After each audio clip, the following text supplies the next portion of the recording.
I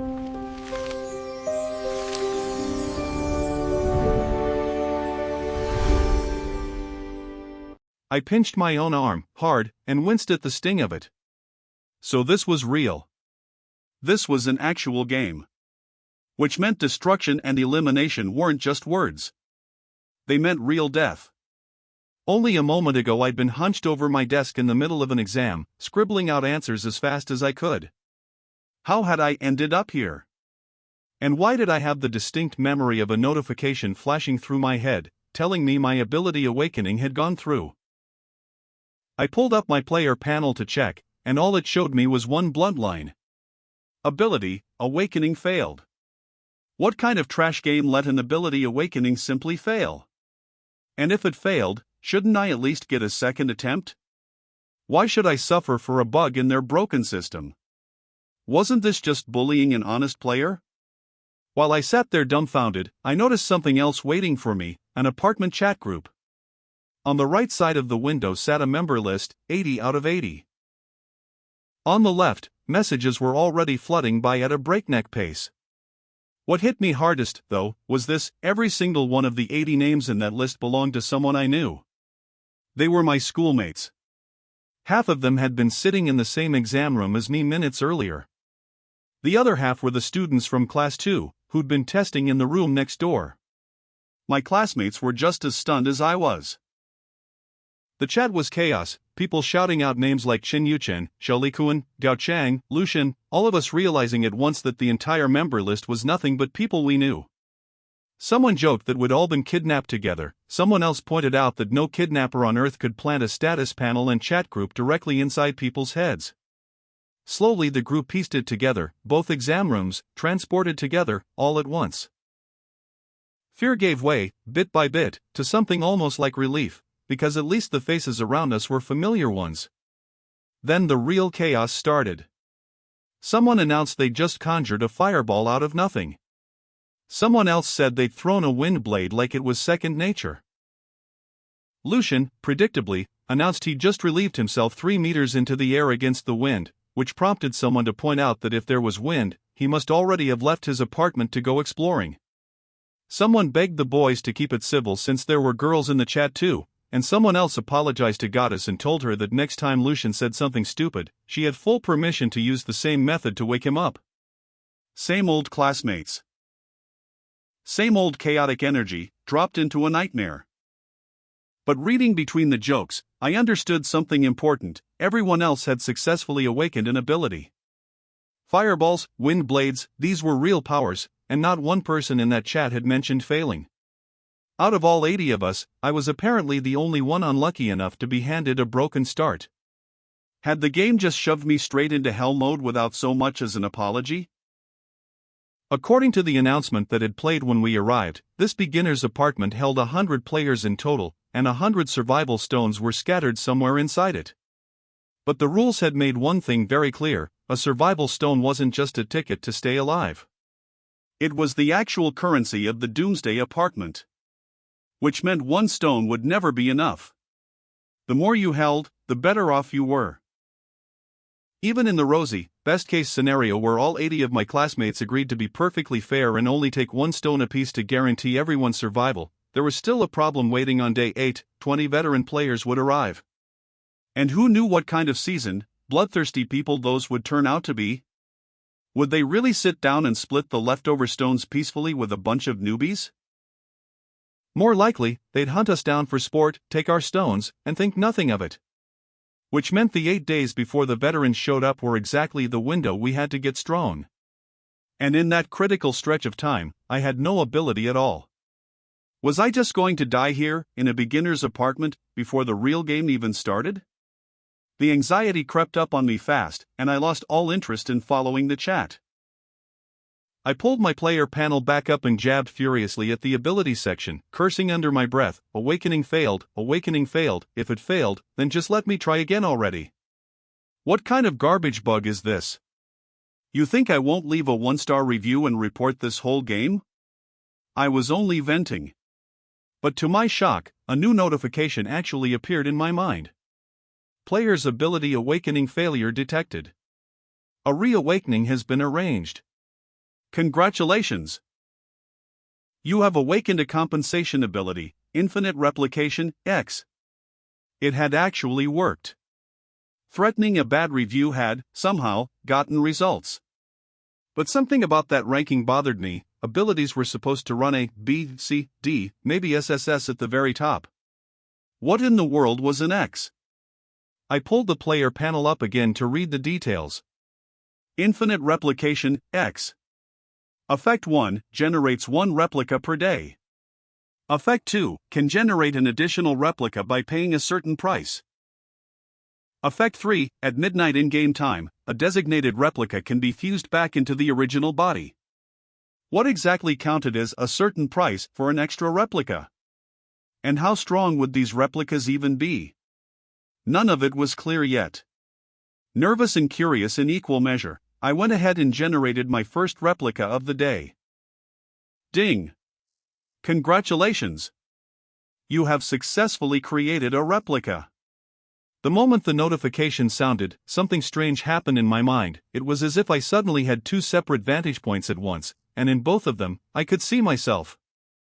There were now 2 of me standing in this apartment. I gave myself a moment to adjust to the sensation, then shifted most of my attention over to the replica and pulled up its player panel. What I saw there stopped me cold. Ability. Gold Element Affinity, C. Effect 1, has a chance to comprehend gold element skills. Effect 2, gold element skill costs are halved, and their power is doubled. Unleashes a beam of golden light, dealing stamina times 1 plus energy times 1.5, gold element damage to a target. My replica had its own, independent ability.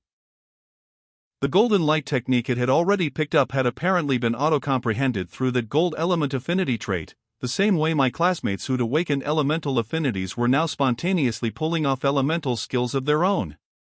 A few unlucky souls in the chat had gotten an affinity but hadn't managed to comprehend any actual skill yet, and were frantically asking around for advice. That was when the real implication of my situation hit me. What if every replica I created came with its own separate ability? Then infinite replication wasn't just good, it might be the single most broken power in this entire game, SSS tier included. Because in theory, if I made enough replicas, sooner or later one of them was bound to roll something at the very top of the ability ladder. Taken to the extreme, with enough clones, I could eventually hold every SSS tier ability that existed, all at once. I made myself calm down before that thought could run away with me. Infinite replication was undeniably powerful, sure, but right now, with exactly 1 replica to my name, I was still weak. In fact, this might genuinely be the weakest point of my entire life, a complete nobody with a combat power of 0.5. And even my 1 replica, despite its C-tier ability, had only managed to pick up a D-tier skill so far, nothing to write home about. At this level, 1 bad encounter could end me on day 1. So I had 2 options in front of me. Either play it painfully safe and hide, or find some way to get strong, fast. But the apartment's rent system took the first option off the table. I had to earn money, because according to the rules, failing to pay rent by midnight meant elimination, no exceptions. I looked around my suite, a room that looked like it belonged in a 5-star hotel, and felt a chill run straight through me. Because I remembered something important.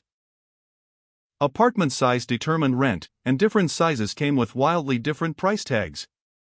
I checked the chat, where people were already comparing notes on how to check their own rent, then walked to my door and pressed my palm flat against it. A notification appeared. Apartment size, 250.88 square meters. Daily rent, $125,440. My brain simply stalled out. Other classmates in the chat were reporting rents of a few dozen, maybe a few hundred a day, the priciest among them topped out at a few thousand. Mine was over 125,000. They were robbing me blind. I needed to cancel this lease, immediately, assuming cancellation was even that simple. I went back to the chat to see how everyone else was holding up. By now the initial shock had worn off a little. We were high school seniors, not children, and some people had even found room to joke. Someone complained that if they'd known they'd end up here, they wouldn't have wasted their weekend grinding through 7 practice exams. they'd have gone out and had fun instead. Someone else grumbled about waking up at 4 a.m. to copy homework and blamed it, only half seriously, on the girl who'd lent her notes. She protested that none of this was her fault, and everyone laughed it off. A few people started saying that getting pulled into this place might honestly be a blessing. No more late nights, no more grinding for grades, no reason to ever want to go back to senior year. Someone pointed out that no matter how brutal this turned out to be, it probably couldn't be worse than the year we just lived through. Someone else worried aloud about their parents, wondering if they were losing their minds back home. Someone answered that maybe the parents had been dropped into their own beginner's apartment somewhere, and that we might all reunite once we cleared this stage and reached the real Doomsday Apartment. Someone quoted a teacher's old line about not worrying over the distant future and just facing the present with courage, and someone else cut the sentimentality short. No more talk of teachers, there weren't any here anymore. Our job now wasn't studying. It was surviving, clearing this beginner's stage, holding a survival stone by day 11. But before any of that mattered long term, the immediate problem was rent, and it needed solving today. Someone suggested that earning rent and hunting for survival stones should really be treated as the same task. Someone asked if anyone had actually left their apartment yet, and whether it was dangerous out there. One person admitted they'd cracked their door open, seen a dim, hotel-style hallway that looked thoroughly creepy, and shut it again immediately, unwilling to step out. Someone else pushed back. Sooner or later we'd all have to leave and explore, because if we couldn't pay rent, we'd be eliminated by tonight regardless. Someone lamented that we were all scattered across different apartments. If we could just find each other, exploring wouldn't feel nearly as frightening. That was the exact moment Jiang Ye decided to speak up and take charge. He told us he'd been hesitating, but had finally decided it was time to share some good news. He'd awakened an S-tier ability, lightning element affinity, and he must have some real talent for it. He'd instantly comprehended two skills right out of the gate, the C-tier lightning bolt and the B-tier lightning flash. Both his stamina and energy sat above 5, and his combat power was a staggering 48. I'd only just gotten my first replica off the ground, and this guy was already flexing B-tier skills and outrageous stats. The chat exploded. After a beat of stunned silence, the messages came in like an avalanche. Disbelief that an S-tier ability with two skills from the very start could even be possible. Shock that 48 combat power was roughly 10 times what most people were sitting at. The growing consensus that Jiang Ye had to be the single strongest person among all 80 of us. People teasing him for sitting on news this big for so long. Then came the requests, people begging him to take them under his wing, admitting they only had an E-tier ability and hadn't comprehended a single skill yet, insisting there was no way they'd survive alone. Old friends reminded him of promises made during late-night gaming sessions, that they'd stick together if any of them ever struck it rich. Everyone was scrambling to attach themselves to him, trying to cash in old connections for a shot at protection. I thought about doing the same, and decided against it. Most of the people rushing to Jiang Ye's side were either already popular or already close to him. I had never really had a presence in our class, not social, no interest in games, average grades, no particular hobbies, never one to trouble other people for help. I'd always been the kind of person who walked to and from school alone. If I tried to suck up to him now, there was a real chance I'd simply be ignored. Then again, maybe not. Things had changed. Grades, background, popularity, none of that mattered anymore. The only currency that counted now was combat power, and my replica, with its C-tier ability, D-tier skill, and combat power of 5.5, might actually put me ahead of some of the more socially prominent kids in the class. Not by much, granted. There were still plenty of people well above me. But it was something. While I was turning all this over, Jiang Ye spoke again. He told everyone not to panic. The reason he was revealing his ability and his stats now was to organize the group, to help us all get through this beginner's apartment together. He'd already left his own apartment, he said, and found the apartment administrator's office on the first floor, and there had been no danger anywhere along the way. If we trusted him, he suggested we all meet up down there. The responses came fast.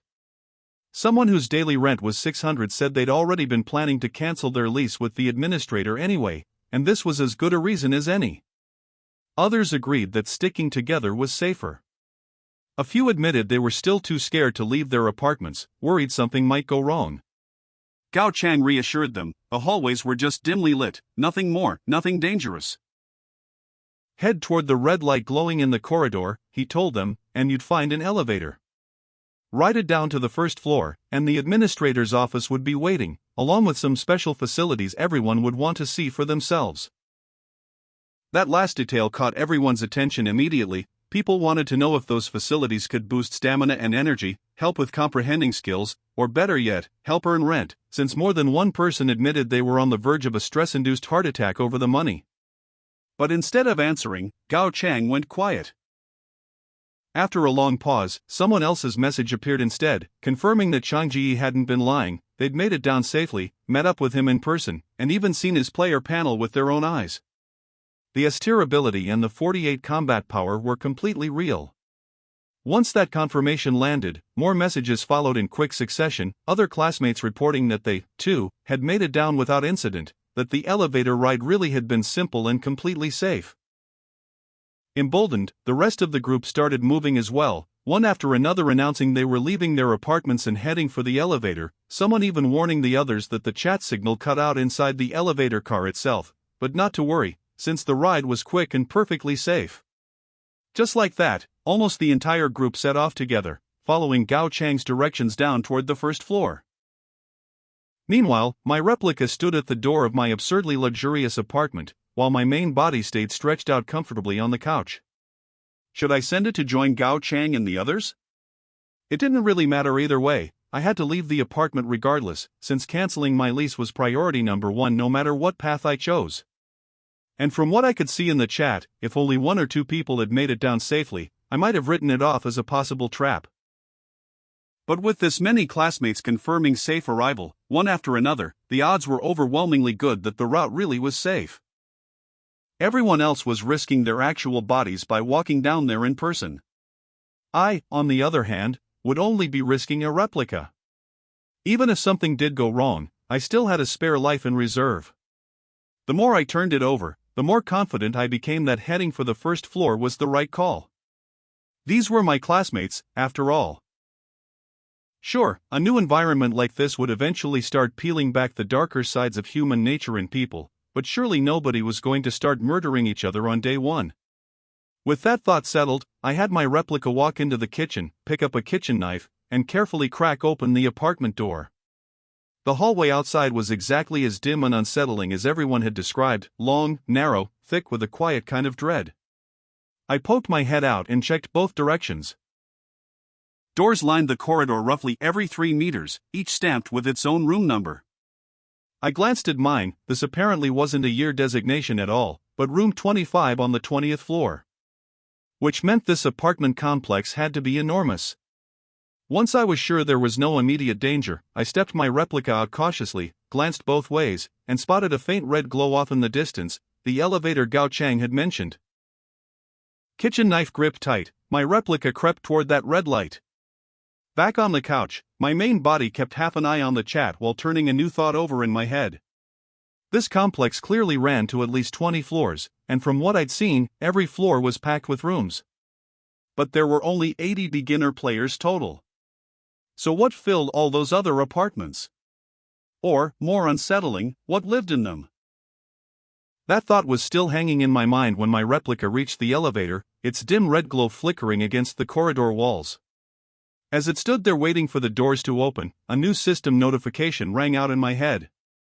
Apartment announcement. Congratulations to Wang Lingling for becoming the first player in this apartment to reach level 1. Reward, Black Iron Treasure Chest ×1. Someone had already leveled up. I bolted upright on the sofa the moment that announcement rang out, and dove straight back into the chat. Sure enough, the whole group had erupted. People were shouting over each other. Wang Lingling, from Class 2, had actually leveled up to 1? Someone said they'd heard the announcement land right as they stepped out of the elevator, and it had nearly given them a heart attack. Someone else asked the obvious question. If leveling up meant killing monsters, didn't that mean the apartment itself was dangerous? Another voice wondered aloud what could possibly be sitting inside that black iron treasure chest of hers. Someone tagged her directly, reminding her that we were all classmates and that information this important needed to be shared. Then the tone shifted, fast. Someone predicted she wouldn't say a word. After all, if there was a reward for the first person to hit level 1, there was probably an even better one waiting for whoever hit level 2 first. As long as she kept quiet, she could stay ahead of everyone else and keep collecting rewards alone. Someone warned her not to be naive about it. With this many classmates around, the secret would come out sooner or later anyway, and once it did, Jiang Ye and his S-tier ability would blow right past her. If she chose to hoard the secret now, she'd have no room to complain later when he didn't bring her along. Someone else all but demanded that Gao Chang step in and force her hand, just to see if she'd still dare to keep quiet. In the space of a few messages, Wang Lingling, the first person to level up, had become the group's public enemy number 1. Reading between the lines, it was obvious that almost everyone was desperate to level up themselves, and they were more than happy to use Gao Chang's growing authority as leverage to pressure her into talking. And Gao Chang, no doubt just as hungry to level up as anyone, gave the crowd exactly what it wanted. He tagged her directly, asking where she was, suggesting it had to be fate that so many of us had ended up here together, and that sticking as one group would give everyone a far better shot at survival. Others piled on immediately behind him, someone reminding the group that the very first announcement had mentioned veteran players joining later, and that if the newbies didn't band together now, there was no way we'd stand a chance against them. Someone else insisted that key information like this belonged to everyone, not to one person. A third voice chimed in that if they'd discovered something this important themselves, they'd have shared it without a second thought. The guilt-tripping came in wave after wave. I watched the whole thing unfold and, quietly, hoped she'd cave and share it. Leveling up had to come with real benefits, and in a situation like this, even the smallest edge in strength could be the difference between living and dying. That was exactly why my classmates were so willing to toss camaraderie out the window and lean on guilt instead. They simply wanted to get stronger too badly to care. Under that kind of pressure, Wang Lingling finally spoke. But what she posted first wasn't an explanation at all, it was her player panel. Ability, Dark Element Affinity, S. Skills, Shadow Replica, A. Summon Undead, B. Black Whirlwind, B. The chat went completely still. An S-tier ability was already rare enough, but she'd also unlocked 1 A-tier skill and 2 B-tier skills on top of it, and both Shadow Replica and Summon Undead sounded like they packed real power. Then came the number that broke everyone, her combat power was 68. 20 points higher than Gao Chang's, and he was supposed to be our strongest player. For a moment, the entire chat went dead silent, like the world itself had paused. Then she sent a follow-up. She explained that the skills a person unlocks seemed to depend on both their ability's rank and their own individual comprehension. The higher the comprehension, the more skills a person could unlock, and the higher those skills could rank. But, she added, a skill gained through comprehension could never outrank the ability it came from. Then she asked the question that mattered most: did anyone here have an ability ranked higher than S-tier? My own X-tier ability technically qualified.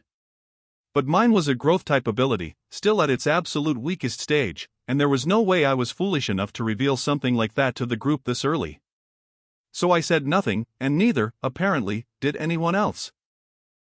Wang Lingling kept going. As far as she could tell, out of all 80 of us, she was currently the strongest. And if everyone wanted her to share the secret to leveling up, she had one condition. She pointed out that everyone kept talking about unity, about needing to stick together and help each other, but she knew perfectly well that some people had their own selfish interests and had no real intention of cooperating. If she had valuable information, she saw no reason to hand it to people who wouldn't return the favor. So here was her proposal: just like Gao Chang had suggested, anyone willing to actually work together should gather on the first floor.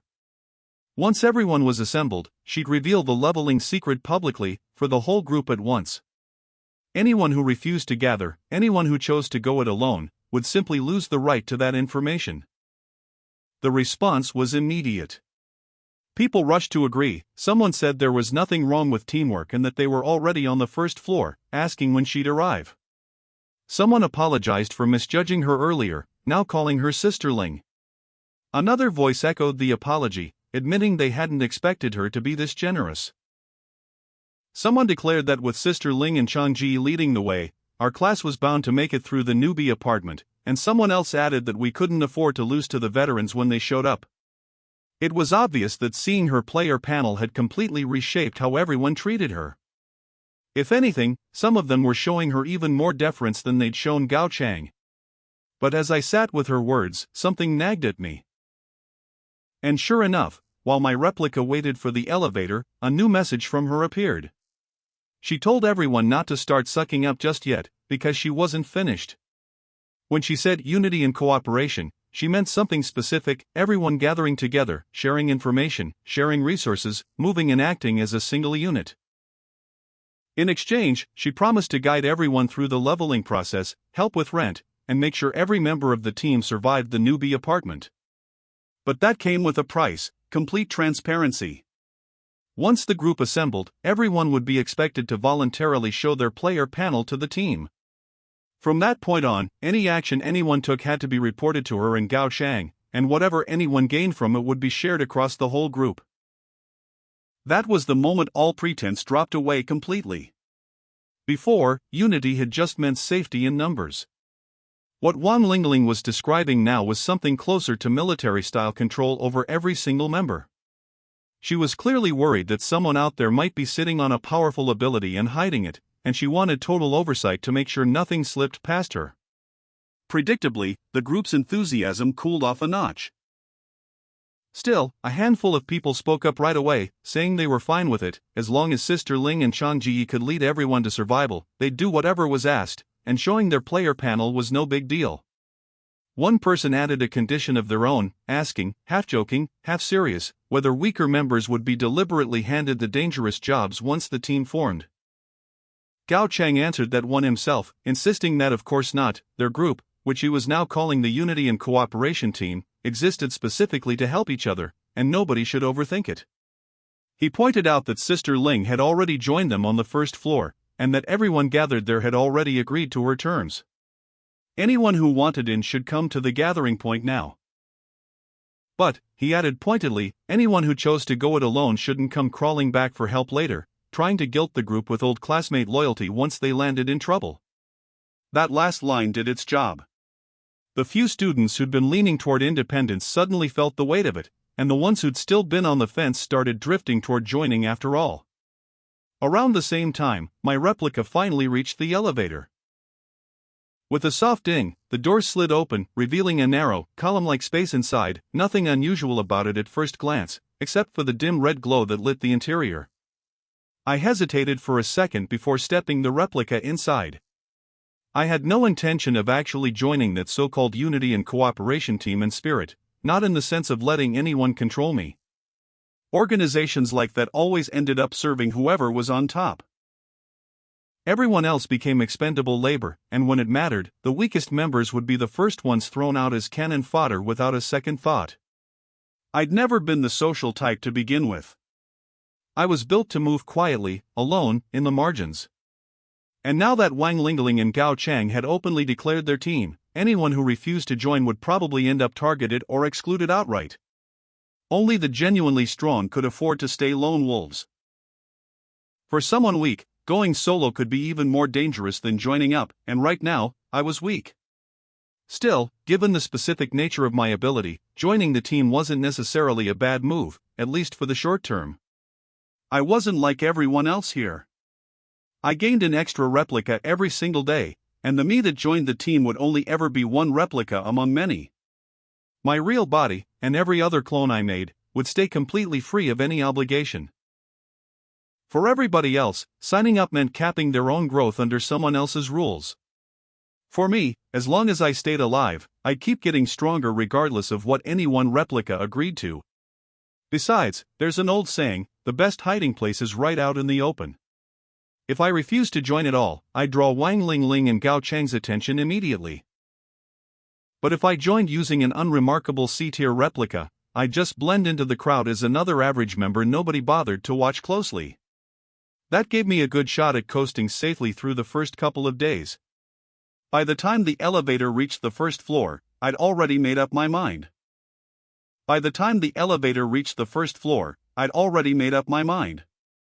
Still, something about the ride itself fell off. By now, plenty of classmates should have been riding down to gather on the first floor, and as far as I knew, there was only one red-lit elevator in the whole hallway.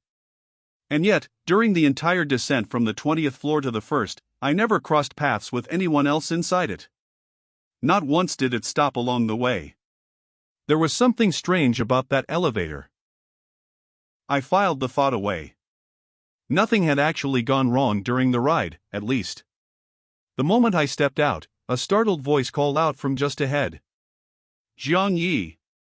You scared the hell out of me." It was Lucian, the math class representative from Class 1, nicknamed Lou Boss, a textbook science genius who aced math, physics, and chemistry while somehow failing Chinese and English every single time. He was clutching his chest, breathing hard, clearly spooked. "Damn. I just got out of the elevator, and then you step out right after me? I thought I'd seen a ghost." He glanced back at the doors, frowning. "This elevator's definitely weird. There's only one of them, and yet we came out one after another without ever running into each other inside." As he said it, the doors opened again, and this time Bai Ruowan from Class 2 stepped out, fair-skinned, round-faced, with big bright eyes, the kind of girl who came across as both gentle and endearing. She wasn't in our class, but she clearly recognized Lucian on sight, and her eyes lit up. "Lou Boss. What are you doing hanging around the elevator? Waiting for someone?" Lucian answered easily, in his usual relaxed way. "Nah, I just got out too, same as you. I think there's something off about this elevator." At that, Bai Ruowan shrank back a little, drifting behind him like a nervous kitten. That's when she noticed me standing there. She hesitated, thinking it over before asking, "You're from Class 1, right?" "That." She clearly didn't remember my name. I answered for her. "Jiang Ye." "Oh, right. Jiang Ye," she said, pretending she just remembered, trying to smooth over the fact that she'd never really known me at all. I didn't mind. If anything, I preferred it that way, the less attention on me, the better. Lucian, having failed to find any real explanation for the elevator, gave up on the mystery with a sigh. "Whatever. If it's weird, as long as it's not dangerous." Then he turned the conversation. "Anyway, what about you two? What's your ability, and what's your combat power?" Bai Ruowan answered first, clearly confident in what she had. "I awakened a B-tier ability, Spatial Element Affinity, and I've already unlocked my first passive skill, Pocket Space." That caught both of us off guard. A handful of classmates had already shared their abilities in the chat by then, and most elemental affinities ran along familiar lines: gold, wood, water, fire, earth. Rarer elements like wind, lightning, or ice were already considered uncommon, and Wang Lingling's dark affinity was rarer still. A few of the sharper students had even speculated that a light affinity might exist somewhere in the mix. But nobody had guessed that space itself could be an element. And here was Bai Ruowan, holding exactly that. Even at only B tier, it was probably rarer and more valuable than most B tier elemental abilities out there. She clearly knew how special it was and was plenty pleased with herself about it. But, in the time-honored tradition of a top student pretending they hadn't studied before acing an exam, she put on a troubled little sigh. "I don't think it's that great, honestly. Pocket space just lets me store items. No attack power at all." Lucian jumped in to reassure her right away. "Pocket space might not hit anything, but it's incredibly useful. And that's just your starting skill, you might unlock stronger spatial powers later. Like in the novels, spatial teleportation, spatial blades, that kind of thing. Spatial blades especially, those things cut straight through space itself, they could ignore defenses entirely." He was practically buzzing just talking about it, and the look he gave her carried more than a little envy underneath it. Bai Ruowan was quietly delighted by the praise, though she kept up the act, sighing again. "Ugh, unlocking new skills isn't exactly easy. Anyway, enough about me. What about you, Lou God? What's your ability?" Lucian shook his head with a dramatic sigh of his own. "Now that's what you'd call bad luck. I only awakened a C-tier fire element affinity." That surprised me, a C-tier ability, same rank as my own replicas. Though thinking about it, C tier was probably the most common outcome among us. Not too strong, not too weak. Just average. Bai Ruowan's expression flickered with a hint of disappointment at that. But then Lucian added, though I might have pretty solid comprehension.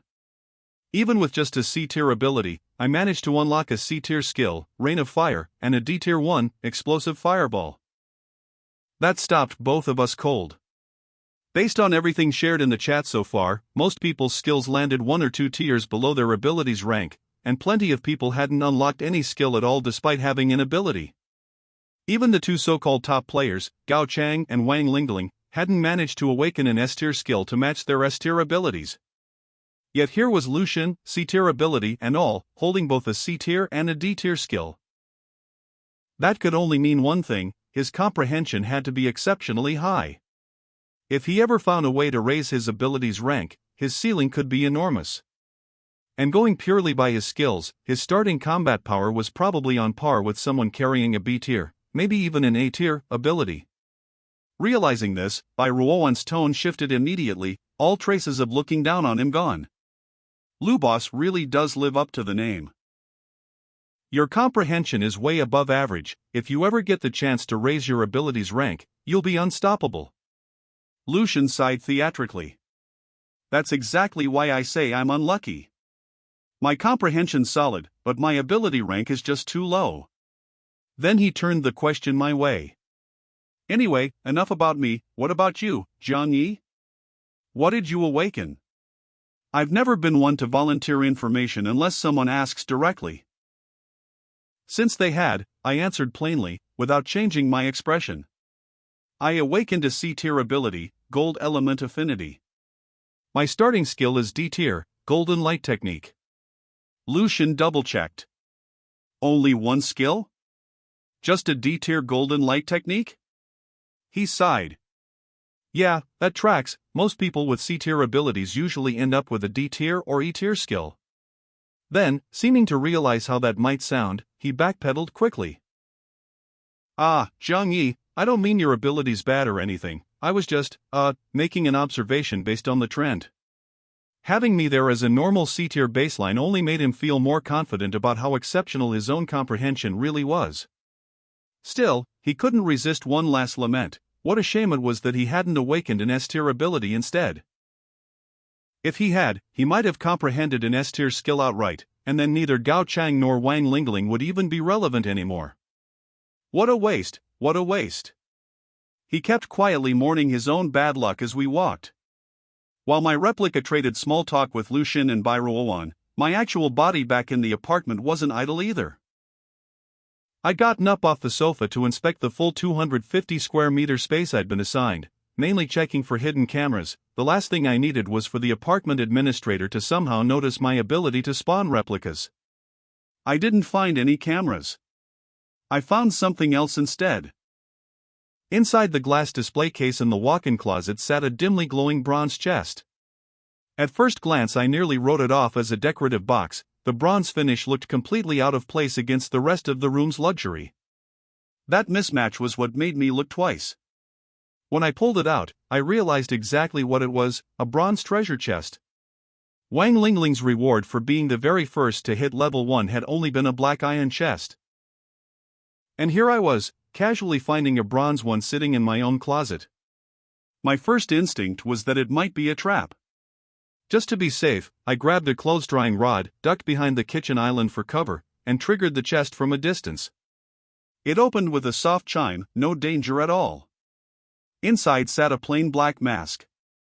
Without any kind of appraisal skill, I had no way to tell what it actually did.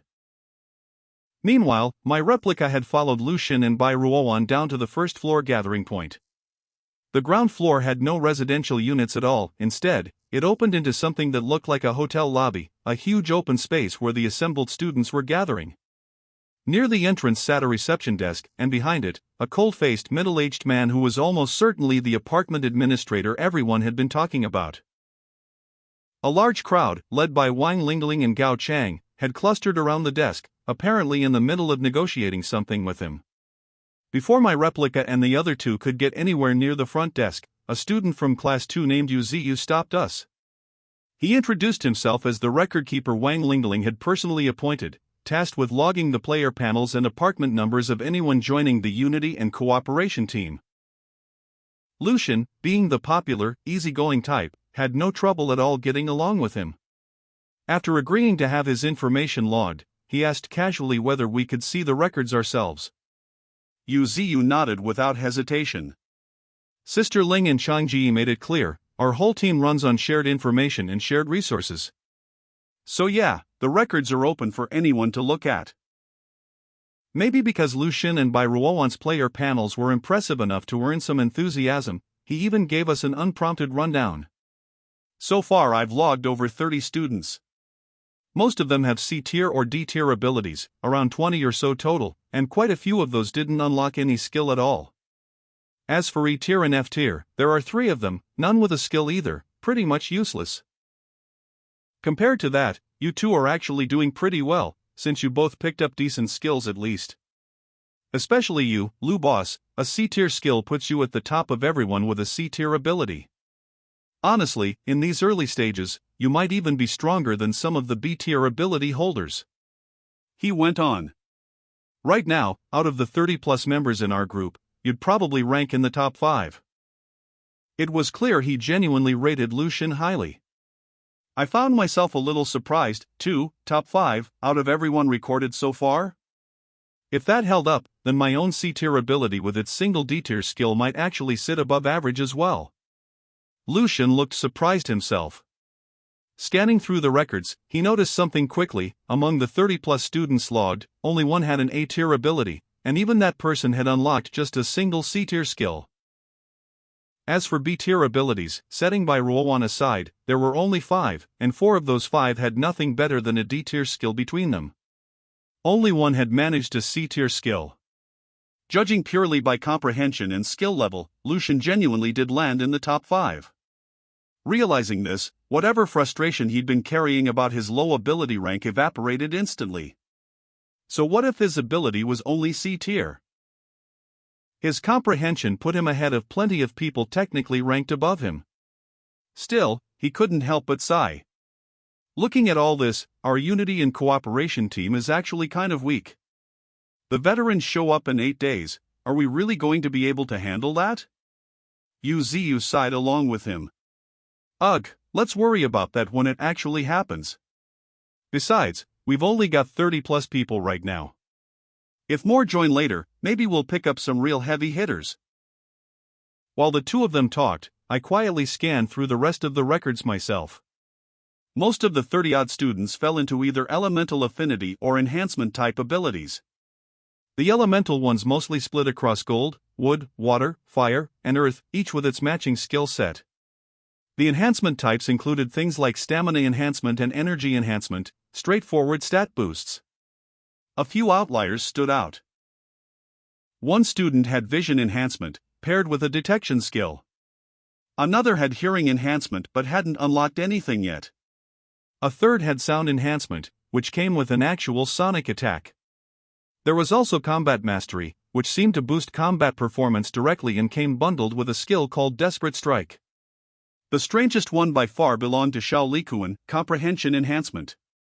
I hadn't even considered that comprehension itself could be an ability. It made me wonder whether one of my future replicas might eventually roll something exactly like it. Oddly, despite boosting comprehension, Xiao Likuan hadn't unlocked a single skill of his own. Maybe he had the raw potential but simply lacked an ability worth comprehending anything from. If he ever picked up a second ability, his ceiling could be limitless. But there were still far too many unknowns. Nobody even knew yet whether it was possible to gain additional abilities, or whether an ability's rank could ever be raised at all. Regardless, after going through the records, Lucian carried himself with noticeably more confidence, and even Yu Ziyu seemed to treat him with a touch more respect than before. By the way, Lu Boss, Yu Ziyu said, did you find a black iron treasure chest in your apartment? That question snapped my attention up immediately. Lucian looked baffled. Wait, what? There are treasure chests in the apartments? He smacked his forehead. Damn it, I didn't see anything. Why didn't anyone mention this in the chat? I need to go check right now. Hey, calm down, Lu boss, Yuziu said, laughing. Not everyone gets one. Out of our 30-plus members, only Suyuan from Class 1 found one. Hers had a red fruit inside. She was worried it might be poisonous, so she didn't eat it right away. But when she brought it to the group, Chen Yuchen used his detection skill and confirmed it was a spirit fruit that boosts energy. Sister Ling and Jiang Ye were completely fair about it too. They didn't try to take it from her. After she ate it, her energy went up by 0.5 points. A bunch of people went back to search their own apartments afterward, but nobody else turned up a chest. Jiang Ye's guess is that the spawn rate on these things must be really low. But there are a ton of rooms on every floor, and we've only got 80 newbie players occupying a fraction of them, so there could easily be more chests scattered through all the other rooms. Lucian's mind was clearly racing already. But if there are chests in the other rooms, there's probably danger in there too, right? Is that how Wan Lingling leveled up, going into other rooms and fighting something? Well. Yuziu shook his head. Sister Ling hasn't actually revealed the leveling secret yet. She said she'd wait until more people gathered and explain it all at once. But from what I can tell, it doesn't seem like she leveled up by exploring rooms and killing monsters. Also, it looks like she's not going to hit level 2 anytime soon either. She's curious about the other rooms too, apparently, so right now she's negotiating with the apartment administrator. If she confirms it's safe, she'll probably start organizing groups to search the other rooms for more chests. That was when I finally spoke up, having stayed quiet through most of it. Are all the treasure chests filled with useful stuff? Could some of them hide something dangerous instead? Yuziu narrowed his eyes at me, studying me for a second before answering my question with one of his own. What's this? Did you find a chest in your apartment too? I shook my head quickly. No, I was just thinking, this place is supposed to have real dangers in it, right? But so far we haven't run into anything at all. Lucian nodded along. Exactly. They called this whole place the Doomsday Apartment right from the first announcement. A name like that should come with all kinds of threats, like something out of a survival horror game. But so far, nothing dangerous whatsoever. Bai Ruowan chimed in innocently. But this is just the newbie apartment, right? Maybe it's normal for there to be nothing dangerous yet.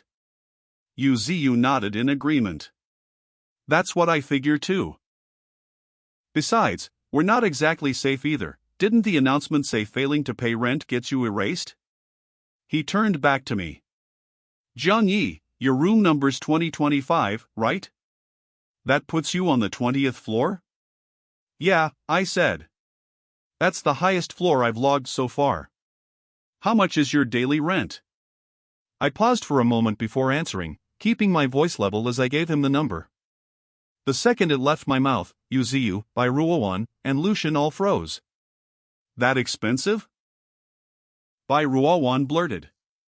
I thought the people in the chat complaining about rent in the thousands already had it bad. But yours is over 100,000? You can't actually keep that room, right? You have to cancel the lease. Before I could respond, Yuziu's expression turned serious. In your case, I'm afraid canceling the lease isn't going to be that simple. Yuziu kept going.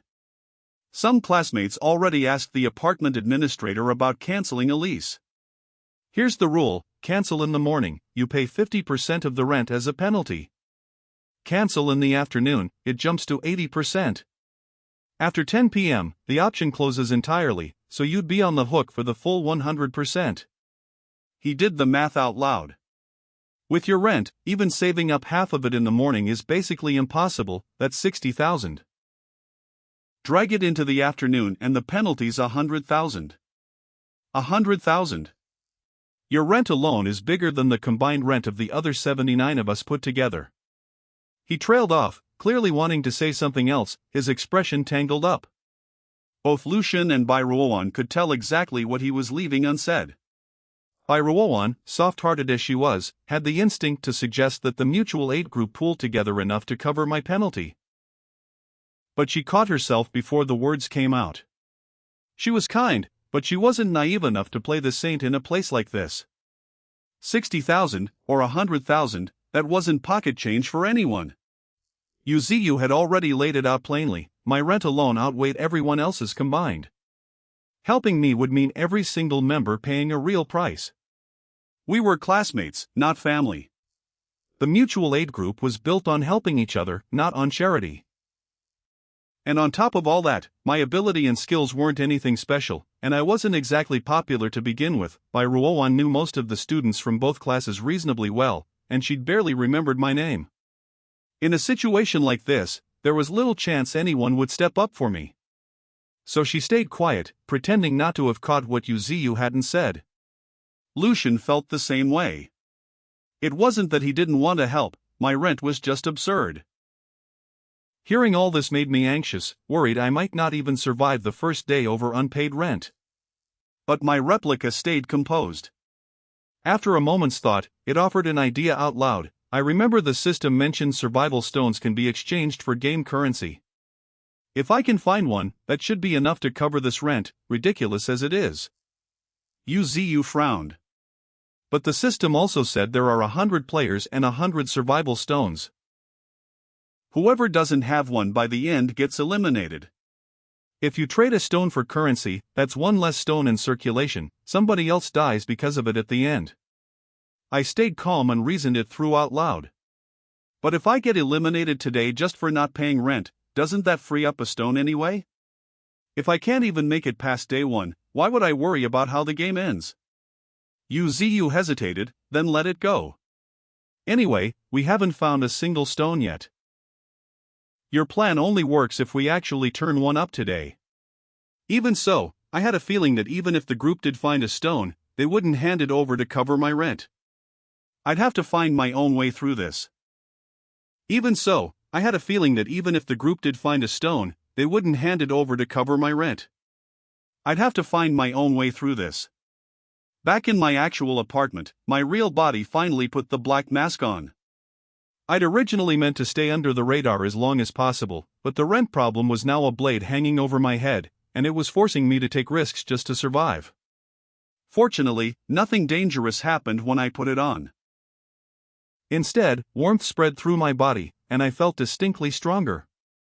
I pulled up my status panel to check. Survival points, 0. Ability, infinite replication, X. My ability hadn't touched my stats or combat power at all, which meant the mask itself had bumped my stamina up by 1 and my energy by 2, numbers that now sat even higher than my replicas. And yet my combat power was still lower than the replicas, which told me abilities and skills clearly factored into combat power on their own. My real body had the raw stats but no usable skill to back them up, which explained the gap. But the mask had another effect besides the stat boost. Once I'd settled down, I realized something else had changed. I seemed to be bald. I ran to the bathroom mirror to check, and what stared back nearly convinced me something paranormal was going on. A bald middle-aged man. For a second I genuinely wondered if I was being haunted. Then it clicked, this wasn't a ghost, it was the mask's disguise effect. Take it off, and my own young, ordinary face returned. Put it back on, and the bald stranger came back with it. After testing it a few more times, I was floored by how far this thing went. In the martial arts novels I'd read, a human skin mask could only ever change someone's facial features. This one changed hairstyle, build, everything, a complete transformation into a different person entirely. That opened up a whole new set of possibilities. I'd been worried that if both my real body and my replica ever left the apartment to explore at the same time, someone spotting two identical Jiang Yes would blow my secret wide open. But with this disguise, my real body could move freely without anyone connecting the dots, assuming I could pick a disguise that didn't stand out. All 80 of us beginner players were high schoolers. A bald middle-aged man wandering the halls would draw exactly the kind of attention I didn't want. While I was still turning that problem over, I lost my train of thought entirely, because the bald man in the mirror had vanished. I touched my own face and realized what had happened. I turned invisible. Taking the mask off brought me back into view, putting it back on made me disappear again. So the black mask did 3 things at once. It boosted stamina by 1 and energy by 2, it let me disguise my appearance completely, and it granted invisibility. And this was just a bronze tier item. How was something at that tier this absurdly overpowered? By comparison, the fruit Suyuan had pulled from her black iron chest, a mere 0.5 boost to energy, looked almost pathetic next to it. Then again, that wasn't really a fair comparison. Her stat boost was permanent. Nobody could ever take it from her. My mask, powerful as it was, could be stolen. But it had come out of a bronze treasure chest, a full tier above what she'd gotten. Which meant, at this early stage, whatever came out of a bronze chest was a genuine game changer for a beginner player. If I could find more of them, my odds of surviving day one would climb dramatically. The trouble was, bronze chests clearly weren't easy to come by. Still, once I'd calmed down, a thought occurred to me. Maybe these chests were the game's way of compensating players stuck with absurd rents like mine. Otherwise, anyone unlucky enough to land in a luxury apartment would have no realistic shot at surviving the first day at all. Following that logic, the more luxurious the apartment, the better the odds of finding a bronze chest inside it. If I wanted more of them, I should be targeting the top-floor luxury units. While my real body sat with that theory, my replica had joined Lucian and Bai Ruoan at the mutual aid group's table near the lobby's front desk. Once he'd officially signed on, he got access to some basic details about the apartment, mostly things Gao Chang had already mentioned during the gathering, about the special facilities on the ground floor. Those facilities split into two broad categories: ways to earn money, and ways to spend it. Right now, earning was all anyone cared about, since rent was due. For service stations offered work, errands, tutoring, cleaning, and personalized services. Errands worked like delivery, food, packages, that kind of thing. Tutoring meant giving lessons to children somewhere in the complex, though the subject matter might turn out to be stranger than expected. Cleaning was straightforward housekeeping. Personalized services covered custom requests, haircuts, massages, pet care, and other tasks that were left deliberately vague. A few of the guys joked about whether that vagueness hid something more scandalous, and got nothing but eye rolls from the girls for it. All four jobs shared one restriction: a player could only take jobs up to the floor they lived on. Someone on the 8th floor could serve floors 2 through 8. Someone on the 18th could go all the way to 18. And the higher the floor, the better the pay per job, which meant my 20th floor apartment, miserable as its rent was, gave me a serious edge. I could work floors 2 through 20, earning far faster than almost anyone else in the group. Except some of the sharper students had already run the numbers. Even working myself to exhaustion, there was no way I'd earn enough to cover my rent. Living high up meant better pay, sure, but the math simply didn't scale. Even maxing out my workload, I'd be lucky to pull in 20 or 30,000 currency in a day. My rent was 125,000. Impossible. Even the 100,000 penalty for canceling the lease was out of reach. My only real hope was trading a survival stone for currency, and nobody had the faintest idea where to find one yet. By every reasonable measure, I was almost certainly going to die on day one. That's when the group's attitude toward me shifted into something oddly transactional. Even if I didn't survive past today, I'd still generate 20 or 30,000 currency before I went, a tidy inheritance, enough to cover 10 days of rent for several other people combined. So, suddenly, everyone wanted to encourage me. Don't give up, they said, keep working hard, stay hopeful, who knows, maybe you'll stumble on a survival stone while you're out there. Even Gao Chang himself offered some words of encouragement, something about the heavens rewarding hard work, about how maybe there really was a stone out there waiting for me to find it. I took it all in with a flat kind of amusement. But privately, I hadn't given up at all, because if my theory held, the higher the floor, the better the odds of another bronze chest. Beyond the earning side, high floors also came with perks on the spending end. Just like the 4 job stations, there were 4 facilities for spending money: a training room, for boosting combat power through drills, stat gains, and skill comprehension; a challenge room, where you could fight monsters to sharpen your combat instincts; a duel room, reserved for players on the 20th floor and above, where you could bet currency against another beginner player and the winner took the pot; and the apartment mall, split into a low-end side offering everyday food, shopping, and entertainment, and a high-end side reserved for 20th floor residents and up, though even getting through the door there cost a flat 1,000 currency just as an entry fee. Clearly, the system favored the higher floors on both sides of the ledger. At this point, the way people looked at me had gotten noticeably more complicated. Wang Lingling, a girl who wore glasses with a composed, almost aristocratic bearing, the kind of look some classmates had compared to a certain sharp-eyed detective character, and others had jokingly nicknamed after a popular drama heroine, adjusted her glasses and laid out her analysis. The apartment's facilities are clearly designed to push players toward the higher floors, she said. Better pay, better spending options, faster overall growth. But from what I can tell, players are meant to build up resources first before moving up. If someone starts on a high floor from day one, like Jiang Ye did, the rent becomes almost impossible to cover. She turned to look at me directly, her tone reassuring. But don't worry, Jiang Ye. The whole point of this mutual aid group is making sure everyone survives. If we find a survival stone today and you genuinely can't cover your rent, I'm willing to trade it for currency to get you through the first day. Her words landed with enough sincerity that even the group seemed caught off guard by them. But almost immediately, a ripple of doubt spread underneath the surface. Would we really burn a whole survival stone just to cover Jiang Ye's rent? If someone actually found one, wouldn't that mean he was getting it handed to him for free? I caught the subtle shift in how people were looking at me. So did Wang Lingling. She continued before the doubt could take root. But this isn't charity. Covering your rent is only about keeping you alive. I'd expect you to pay it back eventually.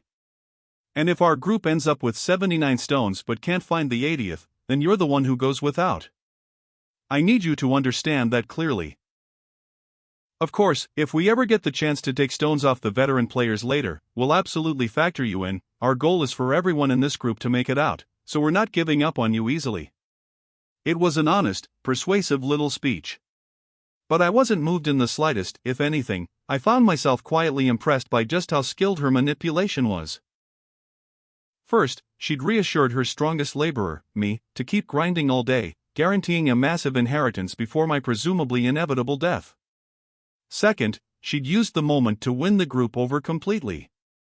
That speech hadn't really been for my benefit at all, it was for everyone else listening. A room full of 18-year-olds, still inexperienced in how the world actually worked, would be moved by exactly that kind of rhetoric, and their natural pull toward a strong, decisive leader would only deepen their loyalty to her. Even Gao Chang seemed to sense his influence slipping compared to hers, and jumped back in to stay relevant. Besides Jiang Ye, is anyone else struggling to cover rent? Su Yuan, you only need 2,000, you good? Su Yuan, a top student with a fiercely independent streak who hated leaning on anyone, fought it over before answering stubbornly. If I hurry, I'll manage. Gao Chang nodded. Then let's move. Sitting around waiting for everyone to show up isn't doing us any good. I say we split up and get to work. You Ziyu, stay here and handle anyone new joining the group. The rest of us should start earning currency right now. That got quick agreement all around, people eager to stop wasting time, some wanting to save up enough to use the training room, one person admitting they hadn't unlocked a single skill yet and couldn't wait to fix that, another joking that they used to think studying was hard, but now realized money was everything. Then someone remembered something. Wait, we still don't actually know the secret to leveling up, do we? At that, Wang Lingling stopped holding it back. She explained plainly. When we'd all left our apartments, we'd followed the red glow down the hallway toward the elevator. But had anyone tried walking the opposite direction? That question got everyone's attention. Lucian spoke up first. I did, actually. But the farther I went, the darker it got. Eventually I couldn't make out anything at all, not even the doors or room numbers. I got spooked and turned back. Others chimed in with similar stories, walking a little way before the darkness pushed them back. Someone asked whether that meant Sister Ling had leveled up by fighting something out there in the dark, and whether the monsters were strong enough that low combat power meant no real chance at leveling at all. Wang Lingling's expression turned serious. I did level up out there. Honestly, though, I don't fully know how it happened.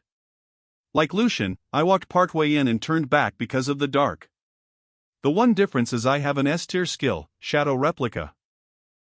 So I sent a shadow copy of myself in instead. I don't share vision with it, so I have no idea what it actually ran into. But out of nowhere, I got the notification that I'd leveled up to 1. And not long after that, my shadow replica disappeared. I can't use that skill again until tomorrow. The pain in her voice was obvious. That shadow replica had been meant to serve as a powerful extension of herself, and now it was gone, lost somewhere in that dark hallway. Even with the level and the chest to show for it, the loss clearly stung. Gao Chang thought for a moment before asking, "Do you have any sense of how much combat power that replica had?" Wang Lingling pressed her lips together. "Conservatively? Around 20. The whole group gasped. Nobody had expected that just one of her replicas was already 4 or 5 times stronger than the rest of us, and it had still died out there. If any of us had actually pushed further into that hallway, we wouldn't have leveled up at all. We'd simply be dead. On top of that, with her shadow replica gone, Wang Lingling had no way to reach level 2 again anytime soon. Lucian felt a chill run through him. Damn. Good thing I got a bad feeling and turned back when I did, otherwise I'd already be dead.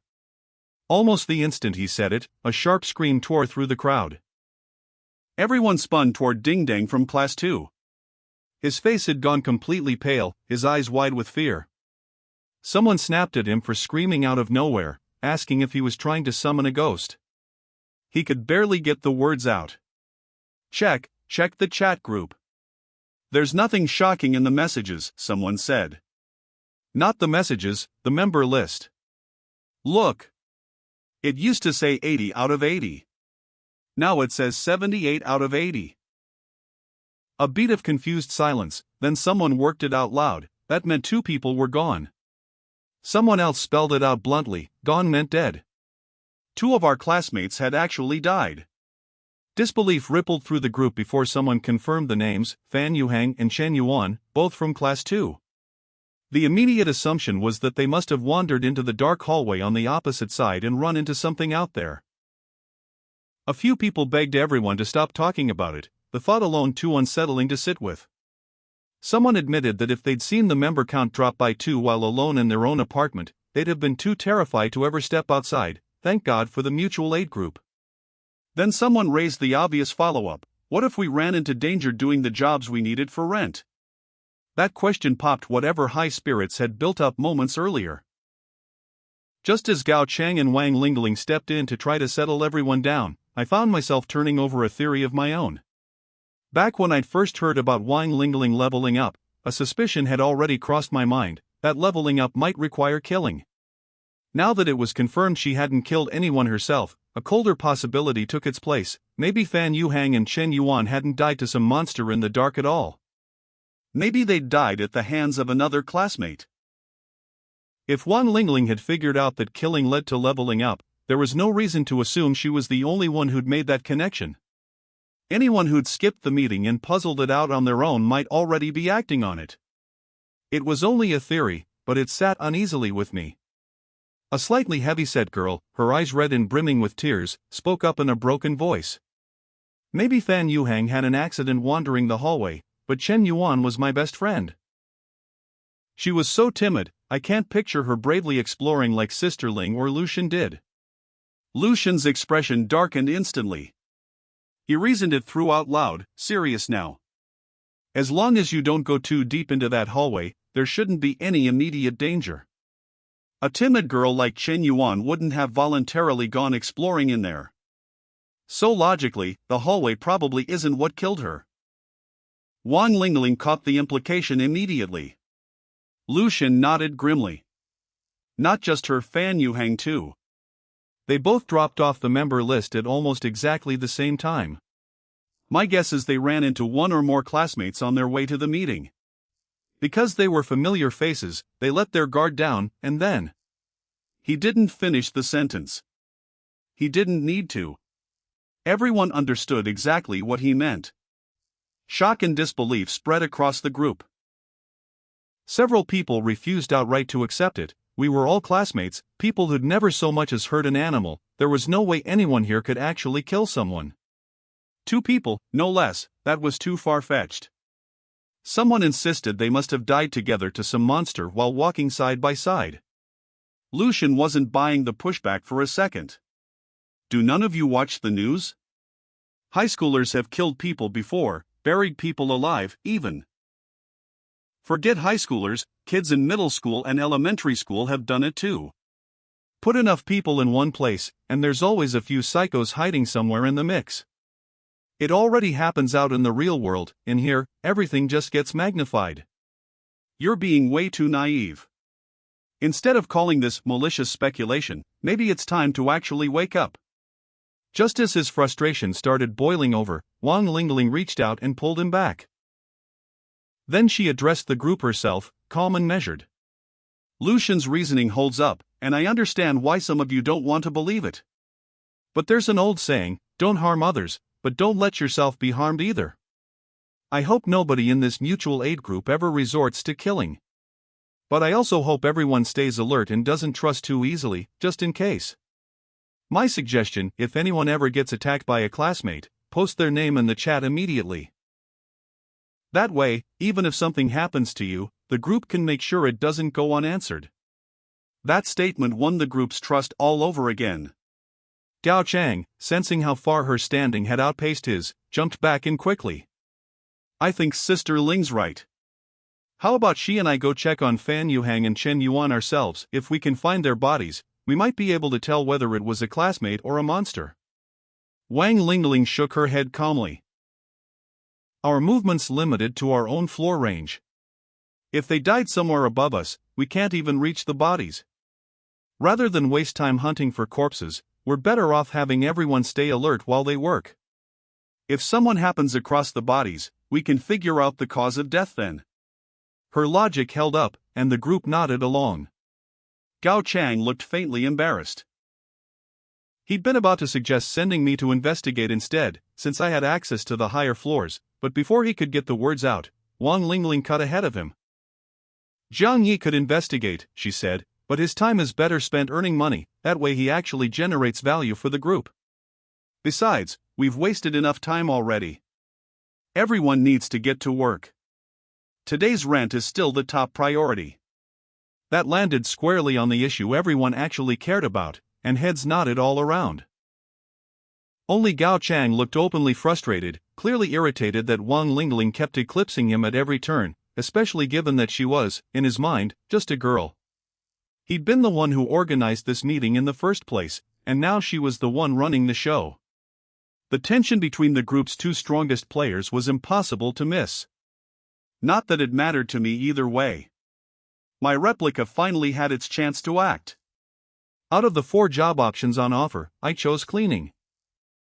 I ruled out tutoring immediately. The Doomsday Apartment didn't strike me as a place where anyone still needed lessons in Chinese, math, or English, which meant whatever tutoring actually involved here could turn out to be something far stranger and more dangerous than it sounded.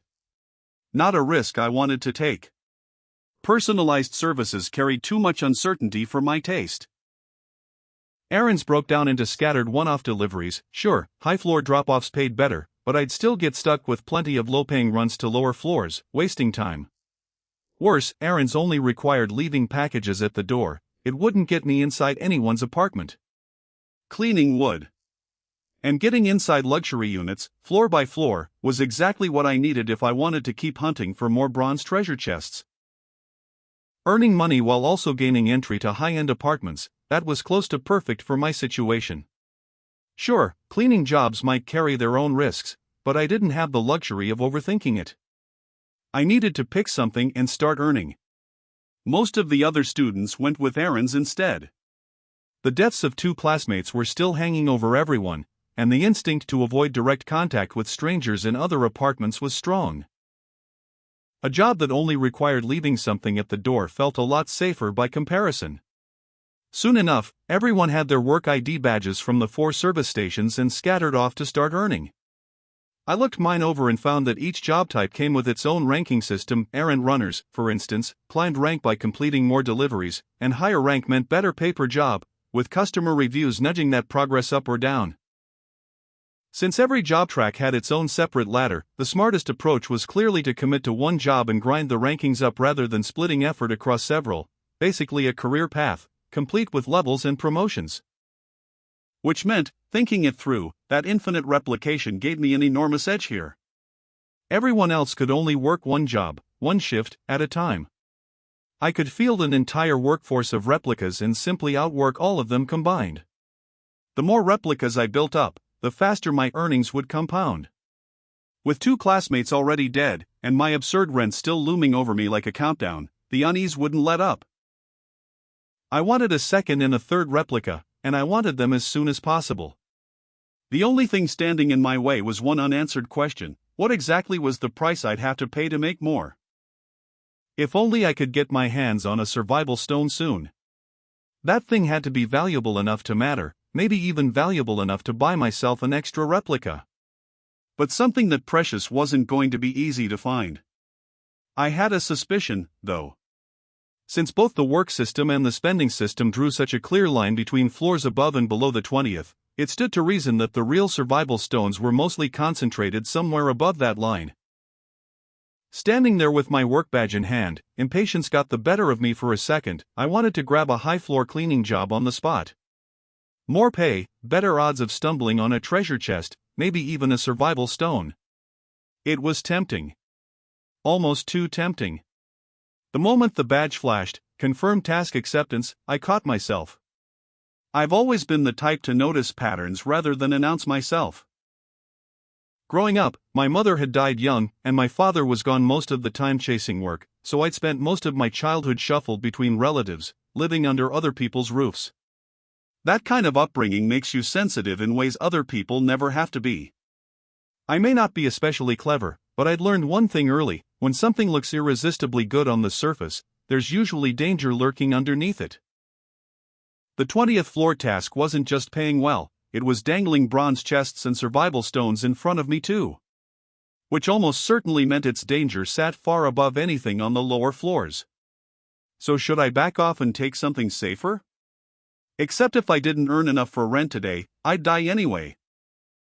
For a moment I was stuck between 2 kinds of death. Taking a 20th floor job at my current strength was basically suicide, but skipping it meant I couldn't cover rent, which killed me just as surely. If only I could get stronger first. Should I grind low-floor jobs, hunt treasure chests, and build myself up before risking the top floor? But that would burn too much time. Any job requiring entry into an apartment took hours to finish, and the odds of a chest turning up in a low-floor unit were slim to begin with. Even if one did appear, it would just be the lowest grade, black iron, barely worth the trouble. Was there any faster way to get stronger? While I was stuck turning it over, Lucian, holding an Aaron's badge of his own, noticed me standing there and wandered over. "What's wrong, Jiang Ye? Why haven't you started your job yet?" He glanced at my badge and said approvingly, "Cleaning's honestly the fastest way for you to make money, given your situation." Thinking I was hesitating out of pride, he added, "This whole place is basically just a game. We're all just workers here, nobody's going to look down on you for doing cleaning. Money's money. Nothing embarrassing about it." I thanked him with a nod and clarified, "It's not the job itself. I'm worried about the dangers we don't know about yet. If only I could get my hands on a survival stone soon. That thing had to be valuable enough to matter, maybe even valuable enough to buy myself an extra replica. But something that precious wasn't going to be easy to find. I had a suspicion, though. Since both the work system and the spending system drew such a clear line between floors above and below the 20th, it stood to reason that the real survival stones were mostly concentrated somewhere above that line. Standing there with my work badge in hand, impatience got the better of me for a second. I wanted to grab a high-floor cleaning job on the spot. More pay, better odds of stumbling on a treasure chest, maybe even a survival stone. It was tempting. Almost too tempting. The moment the badge flashed, confirmed task acceptance, I caught myself. I've always been the type to notice patterns rather than announce myself. Growing up, my mother had died young, and my father was gone most of the time chasing work, so I'd spent most of my childhood shuffled between relatives, living under other people's roofs. That kind of upbringing makes you sensitive in ways other people never have to be.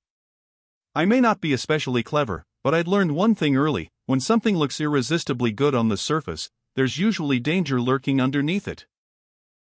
The 20th floor task wasn't just paying well, it was dangling bronze chests and survival stones in front of me too. Which almost certainly meant its danger sat far above anything on the lower floors. So should I back off and take something safer? Except if I didn't earn enough for rent today, I'd die anyway. For a moment I was stuck between two kinds of death. Taking a 20th floor job at my current strength was basically suicide, but skipping it meant I couldn't cover rent, which killed me just as surely. If only I could get stronger first. Should I grind low-floor jobs, hunt treasure chests, and build myself up before risking the top floor? But that would burn too much time. Any job requiring entry into an apartment took hours to finish, and the odds of a chest turning up in a low-floor unit were slim to begin with. Even if one did appear, it would just be the lowest grade, black iron, barely worth the trouble. Was there any faster way to get stronger? While I was stuck turning it over, Lucian, holding an Aaron's badge of his own, noticed me standing there and wandered over. "What's wrong, Jiang Ye? Why haven't you started your job yet?" He glanced at my badge and said approvingly, "Cleaning's honestly the fastest way for you to make money, given your situation." Thinking I was hesitating out of pride, he added, "This whole place is basically just a game. We're all just workers here, nobody's going to look down on you for doing cleaning. Money's money. Nothing embarrassing about it." I thanked him with a nod and clarified, "It's not the job itself. I'm worried about the dangers we don't know about yet." He understood immediately. In an environment this strange, everyone was scared, and the only thing keeping the fear bearable was that we were surrounded by familiar faces instead of strangers. Quick as ever, he offered another angle. "Actually, there's another option besides working. In the spending menu, there's a duel room. The lowest tier only costs 100 coins to enter. Win against another apartment player, and you get your entry fee back plus whatever they staked. It's a decent way to make money, honestly. If I qualified for it, I'd give it a shot myself." I'd already thought about the duel room. But Lucian made it sound simpler than it was, just win and get paid. In practice, it wasn't fast, and it definitely wasn't reliable. At my current strength, my odds against players from other apartments weren't good. Lucian seemed to catch what I was thinking and kept going. "You don't need to worry as much as you think. If I had to guess, all of humanity probably got scattered into separate Doomsday Apartments like this one. In ours, you were the only one placed on the 20th floor to start, and out of all 80 of us, your strength is actually above average. Whoever ended up on the 20th floor in other apartments was probably assigned just as randomly. Their starting strength might be no better than yours. There's a good chance some of them are stuck with D-tier abilities and haven't even unlocked a skill yet, going by what we've seen here. If you get a lucky matchup, winning shouldn't be that hard." His reasoning made sense on paper. What he didn't know was that I'd already cracked open a bronze treasure chest in my own 20th floor apartment. If that held true for me, it probably held true for whoever else had landed on the 20th floor elsewhere. Even players who'd started weak could have leveled themselves up through exactly the same kind of find. And the mask I'd pulled from mine was a support-type item, currently equipped on my main body, not my replica. Which meant if my replica actually stepped into a duel against another 20th floor player, its odds weren't as good as Lucian assumed. On top of that, the earning rate from dueling wasn't great to begin with. Unless I could dominate every single match, the income wouldn't add up to much. While I was still turning it over, a commotion broke out near the Aaron station. Lucian started to walk over to see what was happening, but I felt something sharpen in my gaze and stopped him. "Check the chat." He pulled up his communicator and swore under his breath, gripping the package in his arms tighter. Ding Dang, from Class 2, had just announced in the group that the package he was supposed to deliver had vanished. And the penalty for a lost package was steep. If he couldn't recover or replace it by midnight, he'd owe its full value. That package was worth over 8,000, and there was no way Ding Dang could cover that. He was already falling apart at the Aaron station, sobbing. Lucian read on, frowning, as someone in the chat asked how a package could just go missing. Had someone stolen it, and was there any way to get it back? Ding Dang was too busy crying to answer. Then a new message dropped. Gao Chang, his package was gone too. That one stopped everyone doing errands cold. Gao Chang was one of the strongest fighters among us. How could even his package disappear? Luckily, he was far steadier than Ding Dang, and he followed up quickly, warning everyone doing errands not to take their package into the elevator. His had vanished inside it. Something, he had no idea what, had snatched it away in a split second. He'd searched the whole car and found nothing. At this point he figured it was gone for good and he'd just have to pay for it. Fortunately his package had only been worth a little over 1,000, so he could afford the hit. He asked Ding Dang directly whether his had disappeared in the elevator too. So the elevator really was the problem. Ding Dang confirmed it. His had vanished the exact same way, gone in an instant, with no sign of what had taken it no matter how hard he searched. The chat reached a quick, grim consensus. Anyone doing errands couldn't risk the elevator, or their package might simply disappear. Someone was relieved they hadn't ridden it yet. Someone else pointed out that they had taken it for their first delivery and nothing happened, so maybe it wasn't a guaranteed loss, just a chance. Either way, nobody wanted to gamble with something as expensive as what Ding Dang had lost. People started grasping the real shape of the problem. This effectively forced everyone doing errands onto the stairs. Someone groaned about having a delivery due on the 12th floor and being told to climb there on foot. Someone else pointed out that exhausting yourself was clearly better than gambling the package away and ending up in debt, especially since higher floors probably meant more valuable packages and even steeper compensation fees. People resigned themselves to the stairs, grumbling all the way, someone complaining their package felt impossibly heavy for an 8th floor climb. Once the danger in errands became clear, everyone who'd picked that job avoided the elevator and started climbing instead. Meanwhile, the people who'd chosen cleaning or the other jobs started to get nervous. If errands had a hidden catch like this, the other jobs probably carried their own, and there was no telling whether those hazards stopped at losing money or went further than that. Lucian checked the chat and breathed a sigh of relief that he hadn't ridden the elevator yet. He turned to me. Climbing's going to slow me down a lot. I need to get moving or I won't make rent today. He clearly wanted to offer some advice, but he also understood that higher reward always came bundled with higher risk. There was no easy answer to give. To his surprise, I put my cleaning badge away and told him plainly, I'll do errands too. I'll take the stairs. He frowned immediately. In his mind, errands was a low-risk, low-reward job. If I leaned on it, my earnings would crawl along far too slowly, wasting the advantage of my 20th floor placement entirely. He wanted to talk me out of it, but seeing that my mind was made up, he let it go. I could tell he was quietly disappointed in me, probably filing me away as someone with no real future here, likely not even someone who'd survived the day.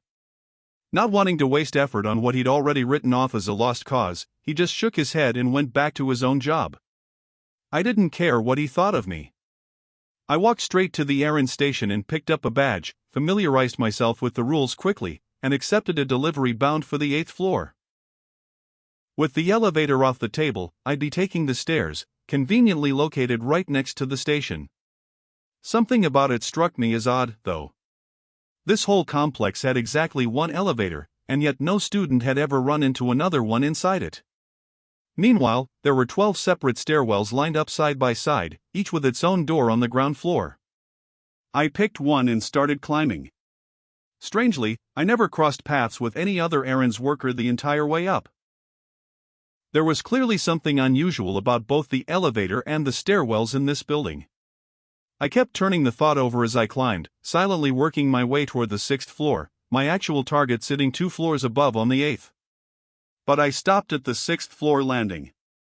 To anyone watching, I looked winded, catching my breath. In reality, my eyes were quietly sweeping the area, confirming there were no cameras and nobody else nearby. Once I was sure I was alone, my breathing steadied and my focus dropped to the package in my hands. It looked exactly like an ordinary cardboard box, sealed with clear tape, a white shipping label on one side showing the recipient's room number and an order ID. Nothing else useful to go on. I studied it a moment longer, my expression going serious, then pulled out the kitchen knife I'd been carrying for self-defense and sliced the tape open. Just like that, a package bound for the 8th floor had quietly been opened by me. This had been my real reason for picking errands in the first place. The instant I'd heard about Ding Dang and Gao Chang losing their packages, the idea had clicked into place. If a lost package just meant paying compensation, that meant the package itself had value, and the penalty for losing one wasn't due immediately, only by midnight. That gave me a window to work with. The plan was simple enough. Report it lost, then pay before the deadline. Nobody else had considered stealing packages, because the compensation fees were steep enough to wipe out an entire day's earnings for most people. But my situation was different. I already owed the apartment $125,000. A few thousand, even tens of thousands more in penalties, barely registered anymore. There was also the obvious risk that it kept everyone else from trying it. You had no idea what was inside until you opened it, and if it turned out to be worthless, you'd be stuck with a mountain of debt for nothing. I felt that same fear. But my rent had pushed me too far to care. This was a desperate gamble, and I had no better option left. My hands shook as I tore into the box, afraid it might hold something dangerous, afraid it might be worthless, and trembling with anticipation all at once, because if I found something that could boost my strength, everything after this would get easier. The moment I peeled it open, a string of notifications lit up in my mind. Warning, package number 10086 under your responsibility has been illegally opened. Your work badge has been automatically reported as lost. Please retrieve the package and complete the delivery before midnight, or you will be required to pay a lost package compensation fee of $12,600. If the compensation fee is not paid by midnight, 1 survival point will be deducted. If survival points reach a negative value, the player will be erased. If more than 3 packages are lost, this work badge will be permanently banned. The warning matched exactly what Gao Chang and Ding Dang had described earlier, except this one ran 4,000 higher than what had left Ding Dang in despair. But I was already 125,000 in the hole. Another 12,600 barely moved the needle. I steadied myself and turned my attention to what was actually inside. A palm-sized, dark silver sphere sat in the box, metallic, sleek, almost futuristic in feel, heavier in my hand than I expected. A small protrusion sat at its base, and when I brushed it by accident, the sphere spoke. Ding! Would you like to input your fingerprint to bind this product? The sudden voice startled me enough that I checked my surroundings again before answering, low and cautious. Yes. Ding. Fingerprint input in progress. Ding. Intelligent assistant is binding. Ding. Your personal assistant has been created. Initial designation, Little Bing. Would you like to customize the name? The moment it said personal assistant, the sleek little sphere sprouted a head and 4 small limbs. A tiny display screen lit up on its round face, flashing a cheerful little emoticon, and a bright, childlike voice chimed in. Master. Master. I'm your personal assistant, Little Bing. Would you like to customize my settings now? A wave of disappointment washed over me. I barely had much of a life to begin with. Customizing a life assistant wasn't exactly a priority. Skipping the setup entirely, I asked bluntly, Little Bing, tell me exactly what you can do. I can provide basic housekeeping services, like cleaning and garbage disposal. I can also provide emotional support, singing, chatting, telling jokes. Then, brightly, oh. Here's my status panel, Master, please take a look. Its little screen lit up with its stats. Skill, detection, E. My heart sank further. This tiny thing, with a combat power of 2, was completely useless to me. Housekeeping? Emotional support? None of that mattered where I was standing. Still, a thought crossed my mind, and I asked quickly, can you go to a service station, pick up a work badge, and do cleaning jobs? Its digital eyes blinked playfully. Nope, Little Bing's cleaning skills are too basic to replace a professional cleaner. Also, since I'm not a living being, I can't be issued a work badge, which means no errands, no tutoring, no personalized services either. I felt thoroughly deflated. As a last resort, I asked, do you have any combat ability at all? It hesitated before answering carefully. Little Bing has a self-destruct function. It can instantly kill any player with a combat power of 10 or below, and cause serious injury to anyone at 20 or below. But once activated, little Bing will be permanently destroyed. Its screen even showed a little crying face to go with it. That gave me a small measure of relief. At least, a self-destruct option could serve as a last resort in a truly desperate moment. Still, weighed against the $12,600 price tag, it felt like a poor trade. But there was nothing to be done about that now. The package was already open, and there was no putting it back. A new thought struck me, and I asked, "Do you know if an opened package can be repacked and delivered anyway?" Its screen flashed a startled expression before it answered. Generally speaking, as long as the contents haven't been used and the recipient doesn't refuse it, yes, it can be repacked and delivered. Contents must not show signs of use. I looked back at little Bing. Can any sign that you've been used be erased? Master, you can unbind me, but as an AI assistant, signs of use can't be erased, unless I'm sent back to the original factory for a reset. That answer told me little Bing wasn't entirely useless after all. It clearly knew a lot more than its combat stats suggested. So I asked, almost offhand, "Do you know where your original factory is?" It seemed genuinely confused. The original factory? It's at the original factory, of course. I tried again.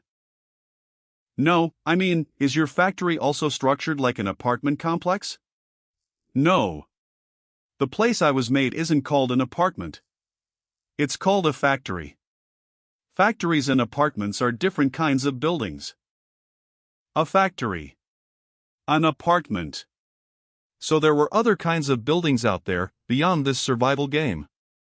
That was a thread I had no way to pull on right now, so I let it go and tucked the little robot away out of sight. I headed back to the errand station for my second job. Now that I knew a package could be repacked and redelivered as long as it didn't show signs of use, I felt considerably bolder.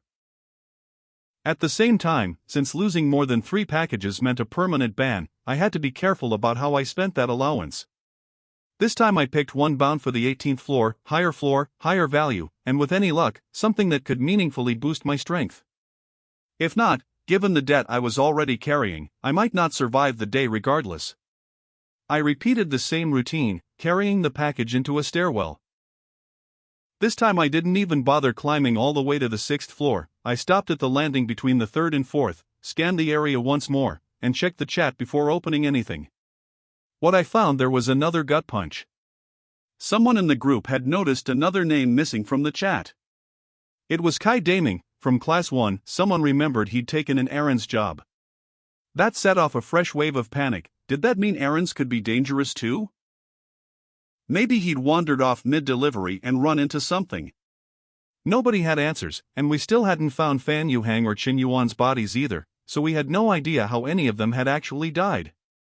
Someone admitted they were getting more scared by the minute, wanting to go home, wanting their parents. Someone snapped back that crying wasn't going to fix anything, that nobody's parents were here to comfort them.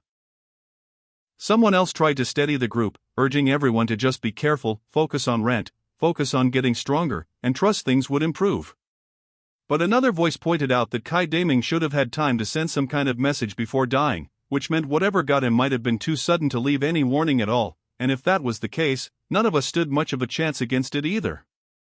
Fear was thick in the chat by then. A few of the more anxious girls had already started crying. Even I felt the weight of it settle in my chest. If anything, it only sharpened my resolve to get stronger as fast as I possibly could. Meanwhile, my real body, still wearing the disguise mask, still bald under it, had gone down to the errand station to pick up a badge of its own. Naturally, the other workers noticed. Nobody dared start anything, though. The most that happened was some quiet whispering about the bald stranger in the group chat. My disguised body picked up its badge and its first errands job without incident. Back in the stairwell, my replica finished tearing open the second package. This one carried a staggering 26,000 compensation fee. Inside sat a jet black dagger, its blade razor thin, a faint red glow tracing along the edge. My mind lit up. I pulled little Bing out and told him, "Use your detection skill on this dagger." He agreed cheerfully, and a moment later his little screen displayed the results. Poison blade blood dagger. Chance to trigger, deadly poison and bleeding effects.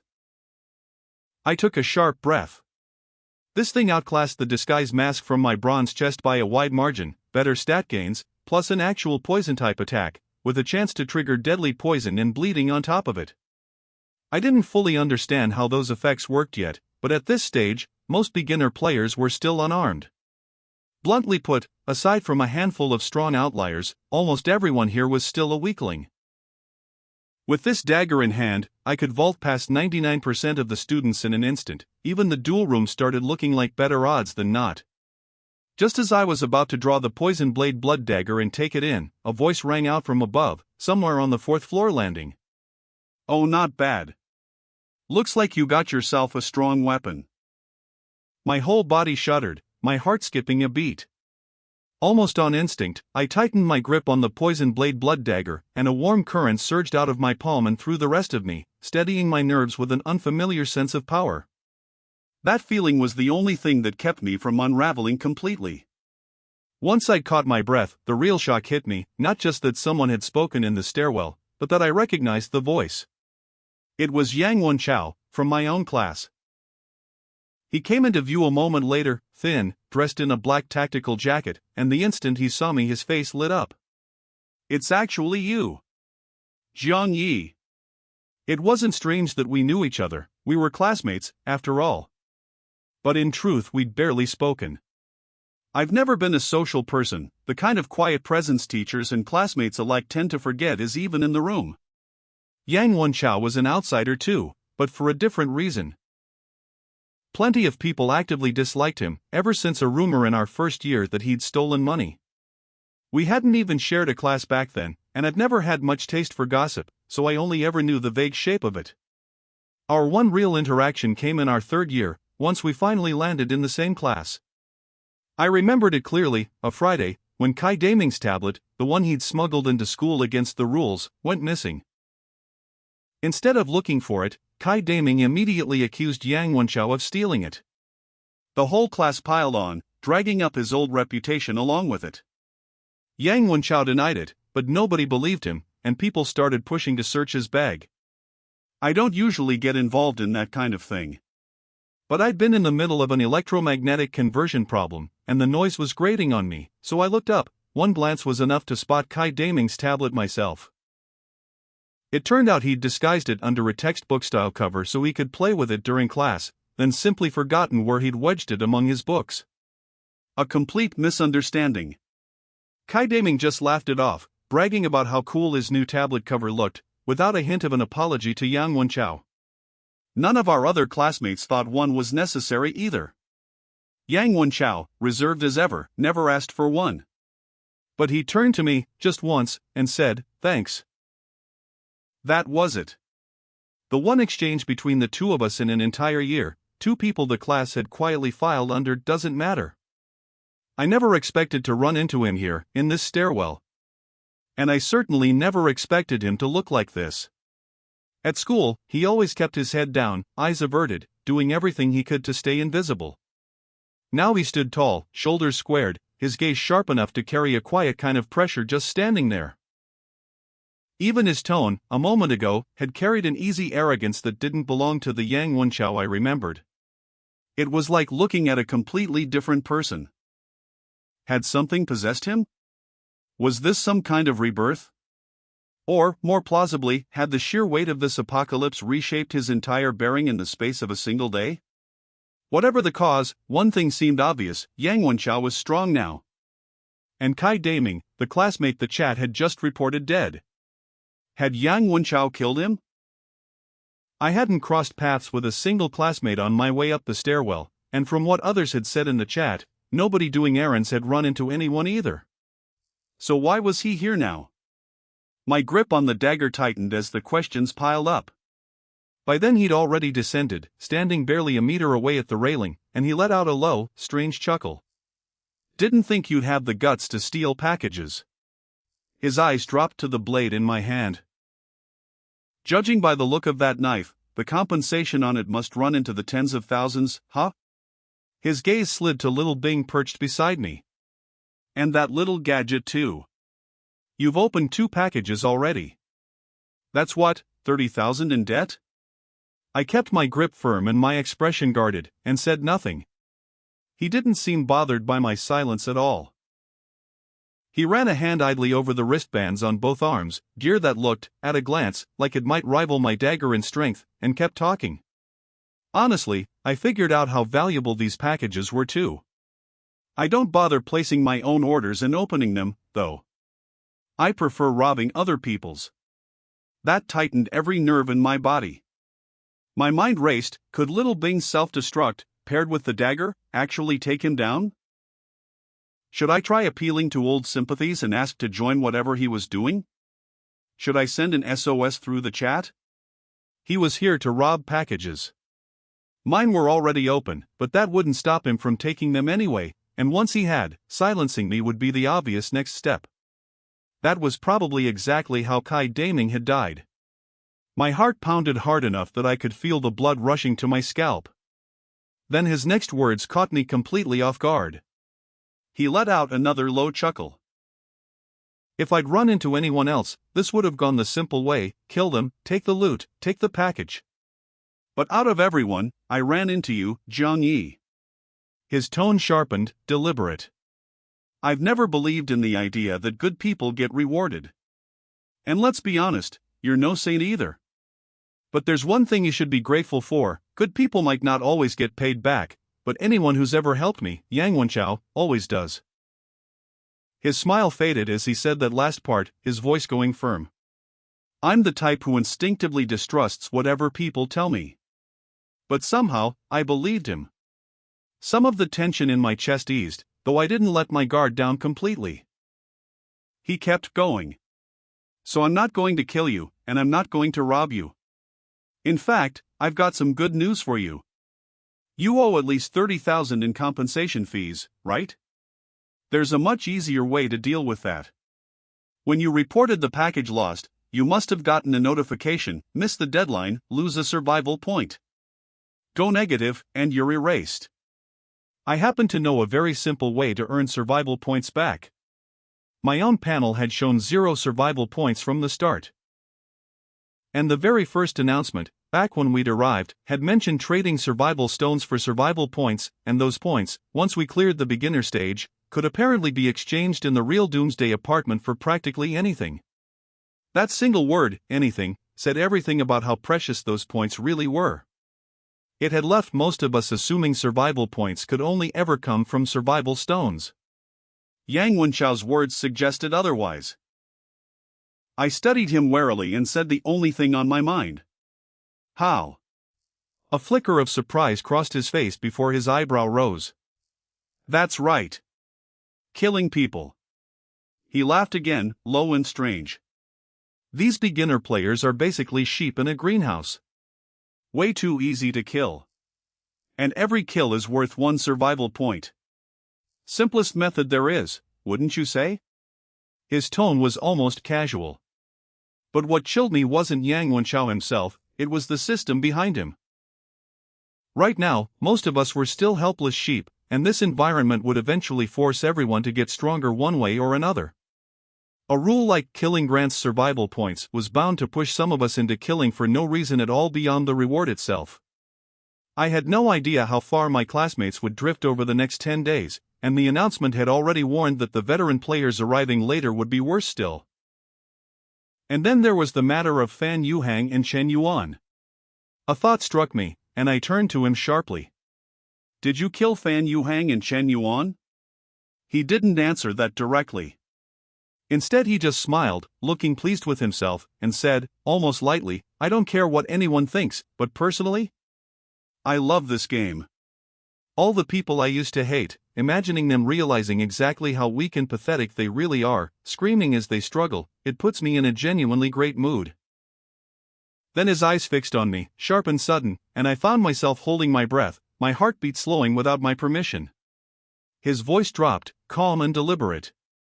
You're only slightly stronger than the people I hate most. And with that, my debt to you is paid. From now on, if we ever meet again, you'll die by my hand. His figure blurred, and suddenly he was right beside me. He gave my rigid shoulder an easy pat, then walked past me without hurry. A second later he flickered again, gone down toward the third floor. I stayed frozen, staring at the empty stairwell where he'd vanished. Even with him gone, I didn't dare relax. He'd looked strong, and completely unhinged. An old story came to mind, one I'd read somewhere once, a warrior who slaughtered an entire clan, only to find a single surviving child in the wreckage.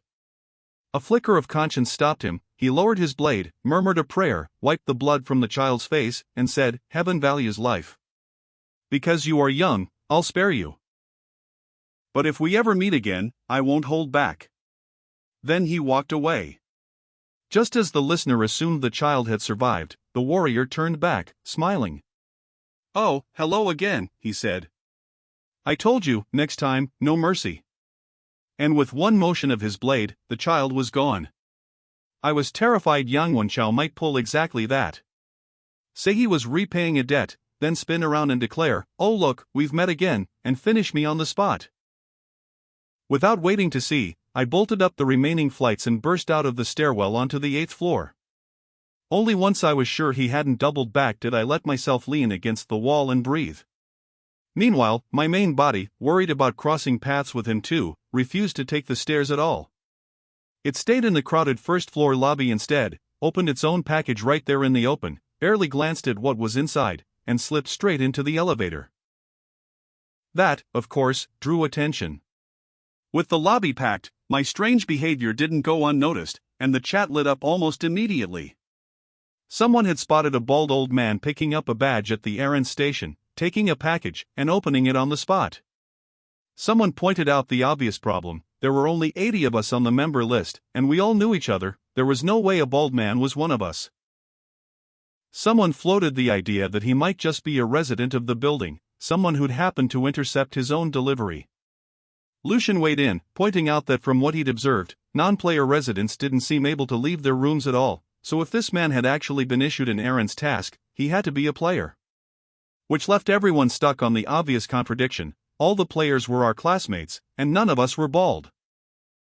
Someone wondered if the veteran players mentioned in the first announcement had arrived early. Someone else floated a third faction entirely. Someone dismissed all of it as overcomplicating things. We could already conjure fireballs out of thin air, so a disguise tool that changed someone's appearance wasn't exactly a stretch.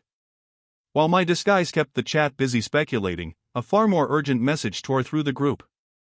"Zhu Yupeng, help! Yang Wenchao is robbing my package." And then, almost instantly, the message vanished. If enough classmates hadn't been staring at the chat in that exact moment, nobody would have even known it had appeared at all. People scrambled to confirm what they'd just seen. Someone swore a message had vanished right in front of them. Someone else backed it up, having seen it too but not managed to read it in time. Su Yuan confirmed the content clearly: Zhu Yupeng, from Class 1, saying Yang Wenchao was robbing his package. Then came the next blow: Zhu Yupeng's name had dropped off the member list entirely. That confirmed it. He was dead. The chat erupted, disbelief that Yang Wenchao had gone from petty accusations of theft in first year to actually robbing and killing classmates now, speculation that he might have been behind Kai Daming's death too, horror that a psychopath like this had been sitting among us the whole time. Yu Ziyu chimed in with a detail that stopped the outrage cold. When Zhu Yupeng had registered with the mutual aid group, his panel had shown a B-tier ability and a mastered C-tier skill. He'd easily ranked in our group's top 10. The chat, which had been furiously condemning Yang Wenchao a moment earlier, went quiet. Lucian reasoned it through: if Zhu Yupeng's last words were about a robbed package, maybe that was exactly how Yang Wenchao was getting so strong so fast. And then someone connected it to the bald stranger who'd opened his own package earlier. Was that actually one of us in disguise, opening the package under the pretense of a delivery? People scrambled to work out the implication that the packages themselves must hold items that made a person stronger. Someone demanded to know who this bald snake was, hoarding a discovery like that without sharing it. Someone else pointed out the obvious flaw: even with a power-up inside, you'd still die if you couldn't cover the compensation by midnight, the same as Ding Dang and his 8,000 debt. But Yang Wenchao wasn't paying compensation at all, he was just robbing other people's packages outright, sidestepping the debt entirely. Which left the mystery of the bald man even more baffling. Why would he dare open the very package he was responsible for delivering? Maybe he planned to power up first and scramble for the money afterward, someone guessed, though that still sounded reckless. A few people started wondering if they should try the same thing themselves, open first, worry about payment later. While the debate raged, Gao Chang weighed in. He called the bald stranger's approach reckless and said he wouldn't recommend anyone follow that example. As for Yang Wenchao, he was blunt. What he'd done had already crossed the most basic moral line there was, and he was now a genuine threat to everyone's safety. That set off a wave of agreement. People piled on. Stealing packages was one thing, but murder was unforgivable. Someone floated avenging Kai Daming and Zhu Yupeng outright. Someone else wondered aloud whether Yang Wenchao had killed Fan Yuhang and Chen Yuan too. Calls started coming in to deal with him before anyone else dared deliver another package. To make an example of him as a deterrent, someone tagged Wang Lingling directly, demanding she weigh in. I stared at the chat, honestly a little stunned. I hadn't expected my classmates to start openly discussing murder this early into the game. Clearly, everyone was adapting to this new reality far faster than I'd assumed. And notably, not a single person had stepped up to defend Yang Wenchao. Then Wang Lingling's message appeared. She urged caution. Nobody had actually confirmed whether Yang Wenchao was responsible for any of it, and she hoped people wouldn't let emotion get ahead of the facts. Then she addressed him directly, tagging him by name, asking him to explain why Zhu Yupeng had died the instant he accused Yang Wenchao of robbery, and whether he'd had any hand in the deaths of Kai Daming, Chen Yuan, or Fan Yuhang. On the surface, it read as fair, measured, even respectful toward him. But I didn't think for a second that Wang Lingling was playing the role of some soft-hearted peacemaker. She was testing him. Her earlier insistence that every mutual aid member reveal their full panel had already told me exactly how cautious she was. She wanted total visibility into everyone's real strength. This message was no different. If Yang Wenchao offered some weak explanation, it would signal he wasn't as strong as he'd let on, and she'd have the confidence to move against him. But if he brushed off the entire accusation, ignoring the killing intent aimed his way without so much as a flinch, that would mean he genuinely didn't see any of us as a threat, which would mean his strength was something even Wang Lingling had reason to fear. Turning that over, another thought crossed my mind. Wang Lingling was clearly far more careful than she let on. Which raised the question, was the panel she'd shown the group actually her full picture? What if her real ability sat even higher than S tier, and she'd simply chosen to conceal part of it? Given how she operated, that wasn't hard to believe at all. And since the chat only ever displayed text, there was no way to verify anything anyone claimed. It hit me, right then, that this group of 80 wasn't nearly as simple as it looked. And if Wang Lingling could be hiding strength behind a carefully managed image, how many others in this chat, quiet and unremarkable so far, might be doing exactly the same thing? A fresh urgency settled over me. I needed to get stronger. Fast. Yang Wenchao never responded to her message at all. Instead, a new report came in from someone on the first floor. They'd just seen him walking straight into the duel room. He moved fast, they said, leaving after images behind like something out of a wuxia novel, wristbands glinting like real equipment, his whole bearing transformed into something closer to a martial arts master than the classmate they remembered. Someone said the presence he carried felt even heavier than Gao Chang's or Wang Lingling's. Someone else wondered how he'd even qualify to enter the duel room in the first place. Didn't that mean his apartment had to sit on the 20th floor or higher? And then someone remembered, Jiang Ye lived on the 20th floor too, with rent over 120,000. Someone speculated that Yang Wenchao must have snapped under the weight of his own rent and gone on a killing spree out of desperation, and that if he kept robbing packages, he might actually cover his debt and come out of this stronger than ever. Someone marveled that he might have started with some absurdly powerful ability from the beginning. Then came the comparison that stung. How was it that Jiang Ye, stuck on the same floor, was just some weak nobody leaning on the mutual aid group, while Yang Wenchao had turned into a lone wolf overlord? Someone called him a future kingpin, and dismissed me as a background character who wouldn't survive 2 episodes. Someone else pushed back. Yang Wenchao was still a murderer, and that wasn't ambition, it was pure sociopathy. But another voice cut back in. Jiang Ye was just an ordinary, unremarkable guy, and people like that didn't tend to survive things like this, while Yang Wenchao was decisive, ruthless, and powerful, with the best shot at making it out unstoppable. Someone suggested, half seriously, that maybe we should be learning from him instead of condemning him, that when the veterans arrived, he might be our best chance at survival. Someone called out the whiplash. Hadn't they just been calling for his head minutes ago? The reply came back sharp. Seeing him with their own eyes on the first floor had changed everything. Anyone who actually witnessed it wouldn't be talking about dealing with him, they'd feel pure fear and want to grovel. Someone else agreed, warning the others still calling for his death to watch their mouths, because some people you simply couldn't afford to offend. That earned a defiant reply. Who couldn't they afford to offend? Some mafia boss? Was he going to teleport over and kill them for talking in a chat? The answer came back cold. Maybe not right now, but he'd have plenty of chances later. That same defiant voice doubled down anyway, insisting they had the mutual aid group behind them, that Sister Ling and Brother Chang wouldn't let them down, and that a murderer deserved to die, that only removing Yang Wenchao would keep the class united. After the first floor eyewitnesses spoke up, 90% of the people calling for his death went quiet. The fear of retaliation had done its work. Watching it all unfold, I felt like I finally understood the shape of what was happening to Yang Wenchao. This place ran on strength, plain and simple. Every moral principle any of us carried in from the outside world meant nothing in front of overwhelming power.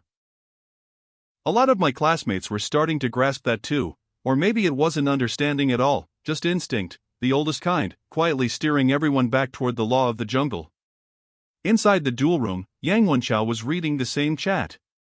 The same classmates who'd once looked down on him, pointed fingers at him, mocked him from whatever high ground they imagined they stood on, now cowering, too afraid to even speak his name plainly. Some had already flipped entirely, falling over themselves once they realized how strong he really was. A tangled mix of satisfaction and contempt rose in him, like years of buried resentment finally finding release. And underneath it, a fresh frustration took root, a disgust at just how ugly human nature could be, feeding the same appetite for violence it was supposed to be warning him away from. One thing did catch his attention, though. Jiang Ye lived on the 20th floor too. No wonder that guy had gotten desperate enough to start ripping open his own deliveries. He probably couldn't cover a rent that steep and had decided to gamble everything. If Jiang Ye's apartment sat on the 20th floor, there was a good chance he had a bronze treasure chest waiting in it somewhere. The only question was whether he'd found it yet. Yang Wenchao filed the thought away and let it go, turning his attention back to the game. He paid the 1,000-coin entry fee and started matchmaking for a duel. At that exact moment, the chat exploded with a very different kind of message. Ding dang, guys. I'm saved.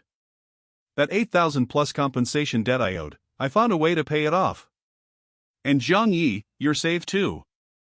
I found a way to earn a ton of game coins, fast. That message caught everyone's attention instantly, and the chat filled with people demanding Ding Dang explain himself. Around then, my main body had just gotten back to the apartment, while my first replica rode the elevator down to the first floor. From a distance, it spotted Ding Dang standing near the front desk, practically buzzing with excitement right next to the apartment administrator. In the chat, his messages kept coming. He reminded everyone that the very first announcement had mentioned the administrator could set additional rules of his own. Out of pure desperation, he said, he'd finally worked up the nerve to ask if there was any way out for someone drowning in debt like him. To his surprise, the administrator had actually offered him an option, a loan. And not just for him. Anyone could apply. The administrator had confirmed he could issue loans of varying sizes to any of us, and Ding Dang was practically shouting for people to head down and check their own limits, framing it as a way to invest in yourself first and repay it once you started earning. The news stunned everyone. Housing, jobs, a mall, and now loans too? But none of my classmates were naive enough to think this was a gift with no strings attached. Everyone remembered how brutal the lease cancellation penalty had been. A loan from this place was never going to be simple. While people scrambled to ask about the details, Ding Dang had already gone deep into conversation with the administrator, and whatever excitement had lit up his face a minute ago drained away into frustration. That's when my replica walked up. Ding Dang's eyes lit up the second he saw me. Come here, Jiang Ye." Before I could say a word, he grabbed my arm and turned straight to the administrator. If he becomes my guarantor, how much can I borrow? My brow furrowed instantly. The administrator, a cold, rigid-featured middle-aged man, gave me an indifferent once-over before answering flatly. If he agrees to be your guarantor, your limit increases to 50,000. Ding Dang's eyes went wide, and he turned to look at me like I was some kind of treasure, practically swallowing before he spoke. Jiang Ye, be my guarantor. I'll be the one paying back the 50,000, as guarantor, you won't have to worry about a thing. I couldn't help thinking, right, sure, how exactly would I not be involved? If a guarantor had nothing to do with the debt, nobody would ever need one in the first place. I ignored him entirely and asked the administrator directly, what exactly does a guarantor become responsible for? Still expressionless, he answered in that same rigid tone. If the borrower fails to repay by the agreed deadline, or dies without repaying, the debt transfers to the guarantor. The moment he finished, Ding Dang jumped back in. The administrator already told me, if I don't repay on time, I get eliminated. So there's no way I'd risk that. I'm definitely paying it back, Jiang Ye, you can count on it. He said it with total confidence, and I was left more or less speechless. This guy was something else. The administrator's meaning had been obvious. He clearly doubted Ding Dang would live long enough to repay anything, which was exactly why he needed someone else on the hook. And here Ding Dang was, not even entertaining the possibility of his own death, promising repayment like it was a sure thing. Where was that confidence even coming from? Still, I didn't shut him down outright. I turned back to the administrator instead. Is a guarantor required to take out a loan at all? He shook his head. No. But loan amounts, deadlines, and interest all vary significantly depending on whether you have one. Take this student, Ding Dang, for example. Without a guarantor, his limit is 50, due by the end of today. Ding Dang's face fell instantly. He tried again, stiffly. See, the gap's just too huge. That's why I need you specifically. I ignored him again and asked the administrator one more question. If I applied for a loan without a guarantor, what would my limit be? 50,000, he said. Two plain words, and the whole atmosphere seemed to freeze over. Ding Dang stared at me in disbelief for a long moment before rounding on the administrator. How is that possible? Why can he borrow 50,000 and I can only borrow 50? Different people, different limits, the administrator replied, unmoved. I make my own judgments. That hit Ding Dang like a slap. His face flushed red with humiliation, but he wasn't ready to give up yet. Then, what if I become his guarantor instead? How much could he borrow then? Still 50,000, the administrator said. That cold, flat answer only deepened the humiliation. And that's when it seemed to land on him. The administrator genuinely didn't believe he'd live long enough to repay anything. The 50,000 offer with a guarantor attached had never been a vote of confidence in him. It was a bet that he'd die and leave the debt for me to inherit. The administrator was looking down on him, plain and simple. Didn't the old saying go, 30 years on this side of the river, 30 on the other, never underestimate a poor young man? Since the administrator had so little faith in him, he decided then and there he'd prove it wrong. He'd get strong. He'd earn not 50,000 but 100, just to throw it back in the administrator's face. Riding that surge of stubborn pride, Ding Dang straightened up and declared, forceful and unshaken, fine. Jiang Ye's my guarantor, I'm taking the 50,000 loan. He said it like the matter was already settled. The problem was, he'd never actually asked me. I was floored. We were all technically classmates, sure, but I was from class 1 and he was from class 2. We'd never so much as exchanged a single word before landing in this apartment. How exactly had he convinced himself it was only natural for me to vouch for him? I didn't hesitate. I turned straight to the administrator. No. I never agreed to be his guarantor. Ding Dang's humiliated expression twisted further. He rounded on me, tone turning hostile. What, you look down on me too? You don't think I can pay back 50,000? Honestly, I wanted to just say that's exactly right. But I didn't feel like wasting breath arguing with someone this short on common sense, so I rephrased it instead. Not that. I just think, you're from class 2, I'm from class 1. Wouldn't it make more sense to ask Wan Lingling, someone from your own class? Not only do you actually know her, but if she vouched for you, your limit would be a lot higher than mine. It was a reasonable point, and for a second he almost bought it. But he wasn't a complete fool. Wang Lingling's standing was leagues above his.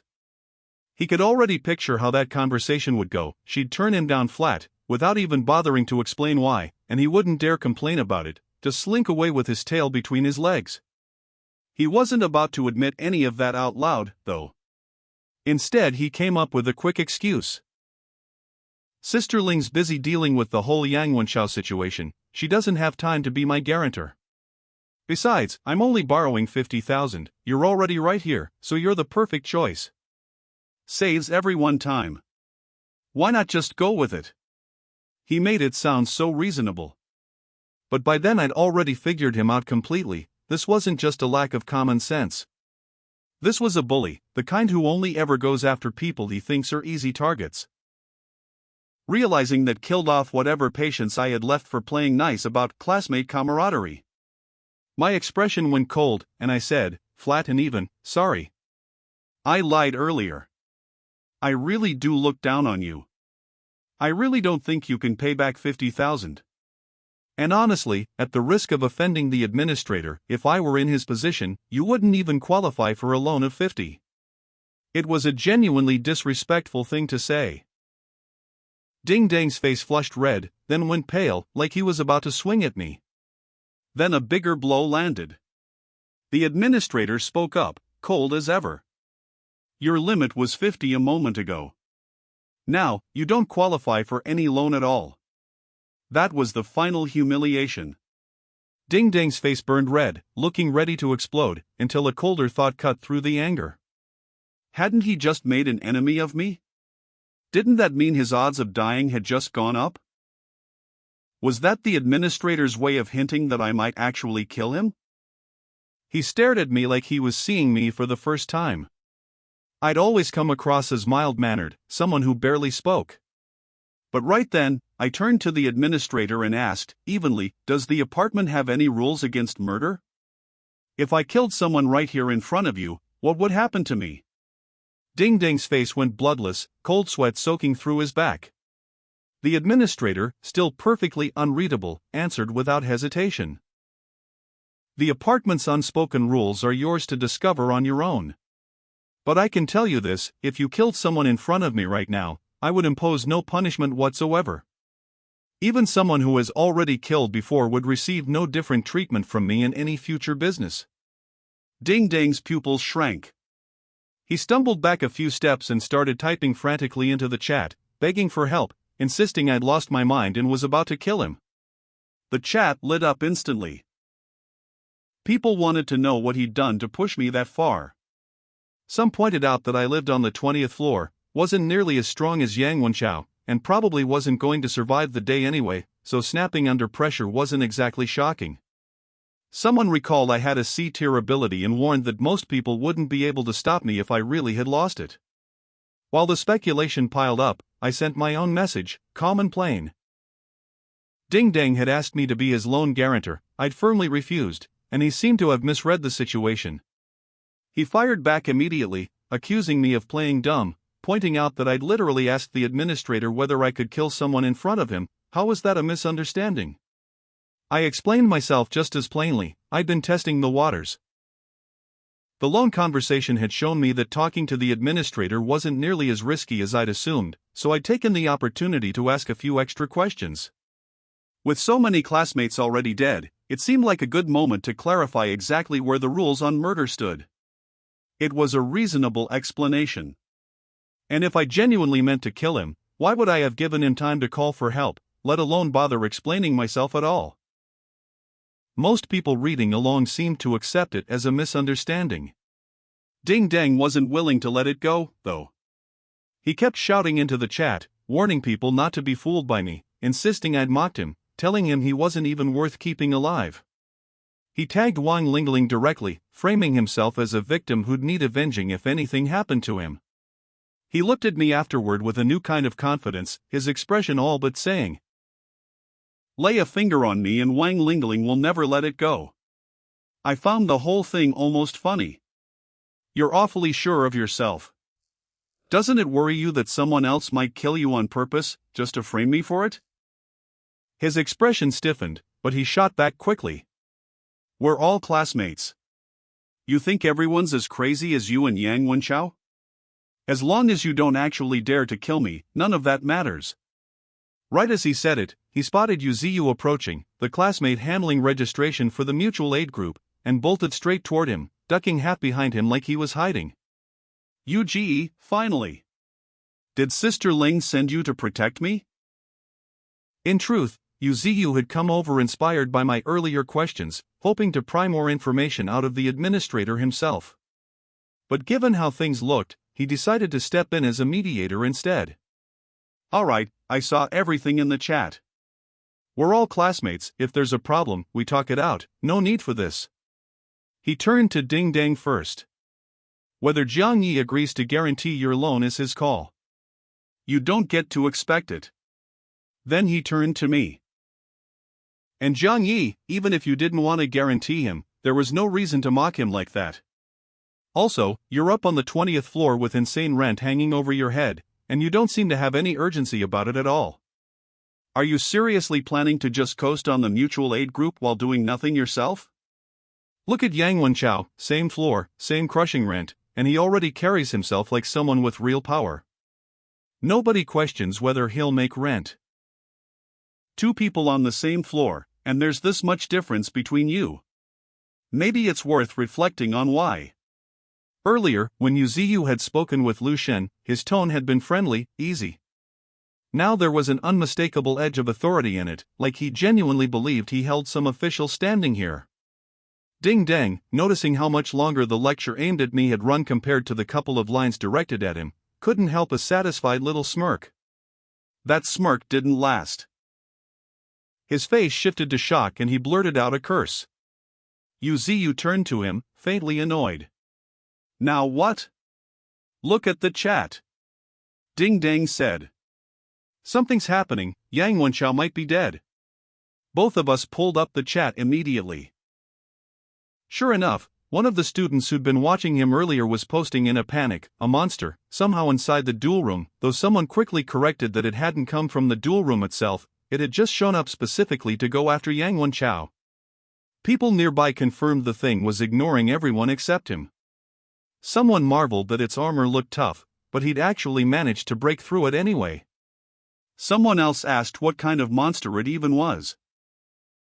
Xiao Likuan answered, a giant cockroach-like thing, able to grow and shrink at will. Wang Chang added that its antennae could extend and retract, and right now they were wrapped around Yang Wenchao. Then, a beat later, Yang Wenchao had just been cut clean in half. Disbelief rippled through the chat. Cut in half, did that mean he was dead? Xiao Likuan answered bluntly, dead as dead could get. Yu Ziyu and I had only just opened the chat in time to catch that line. I sat with it, stunned. Someone as strong as Yang Wenchao, taken out by a cockroach? The real question nagging at me was why that thing had gone after him specifically, ignoring everyone else nearby. Before I could get anywhere with that thought, more messages piled in. Someone pointed out that Yang Wenchao's name hadn't actually dropped off the member list. Xiao Likuan caught it too, wondering if what they'd seen wasn't really him at all, maybe some kind of replication skill, like Wang Lingling's. Then Wang Chang sent something that stopped the whole chat cold. The Yang Wenchao who'd just died had come back to life. Xiao Likuan echoed the shock, sliced clean in half, and still alive. Wang Chang swore up and down he wouldn't have believed it if he hadn't seen it with his own eyes. The panic in their messages was too raw to be a joke. Students flooded in with questions, had he really come back, had his body just knitted itself back together, was the cockroach still attacking him afterward? After a pause, the two eyewitnesses answered again, Yang Wenchao had gotten back up and taken the cockroach down himself. Its body dissolved into a flash of white light, and once that faded, a black iron treasure chest was left behind. On top of that, his whole body had started glowing gold. Wang Lingling chimed in to explain that golden glow meant he'd just leveled up to 1. Ding Dang muttered that even at level 0, he'd apparently been strong enough to fight a giant cockroach. Lucian laid out the three real mysteries left standing. Why was Yang Wenchao this strong? Why had the monster specifically targeted him? And how exactly had he come back from being cut in half? Su Yuan pointed out that if resurrection was really possible in this game, that changed everything for all of us. Bai Ruowan agreed, guessing there had to be conditions attached, and insisted Yang Wenchao owed it to the group to share how it worked. Almost every student in the chat fixated on that one word, resurrection. People swarmed him, desperate to pry the secret out of him. Sensing the frenzy building, Lucian tried to talk everyone down, reasoning that resurrection couldn't be something easily replicated. Yang Wenchao was clearly extraordinary, likely carrying an ability even stronger than Wang Lingling's, and whatever let him come back was probably tied directly to that. The rest of us, he guessed, might not be able to copy it at all. Sound as that reasoning was, plenty of people weren't willing to accept it. They kept flooding the chat, tagging him over and over, demanding answers. Maybe he got tired of the noise, or maybe he was simply in a good mood after leveling up. Either way, Yang Wenchao finally responded. Fine, he said, since he was feeling generous, he'd answer. First, why had the cockroach monster come after him specifically? He wasn't entirely sure, but he had two guesses. Either it was because he'd killed people, or because he'd robbed a rare package off Kai Daming, one that might have originally belonged to that monster. He added a warning: anyone who'd stolen or opened someone else's package should watch their back, because they might get hunted the same way. A chill ran straight through me. I understood immediately that he was aiming that warning at me. I'd opened a package that wasn't mine too. Which meant I could be targeted at any moment.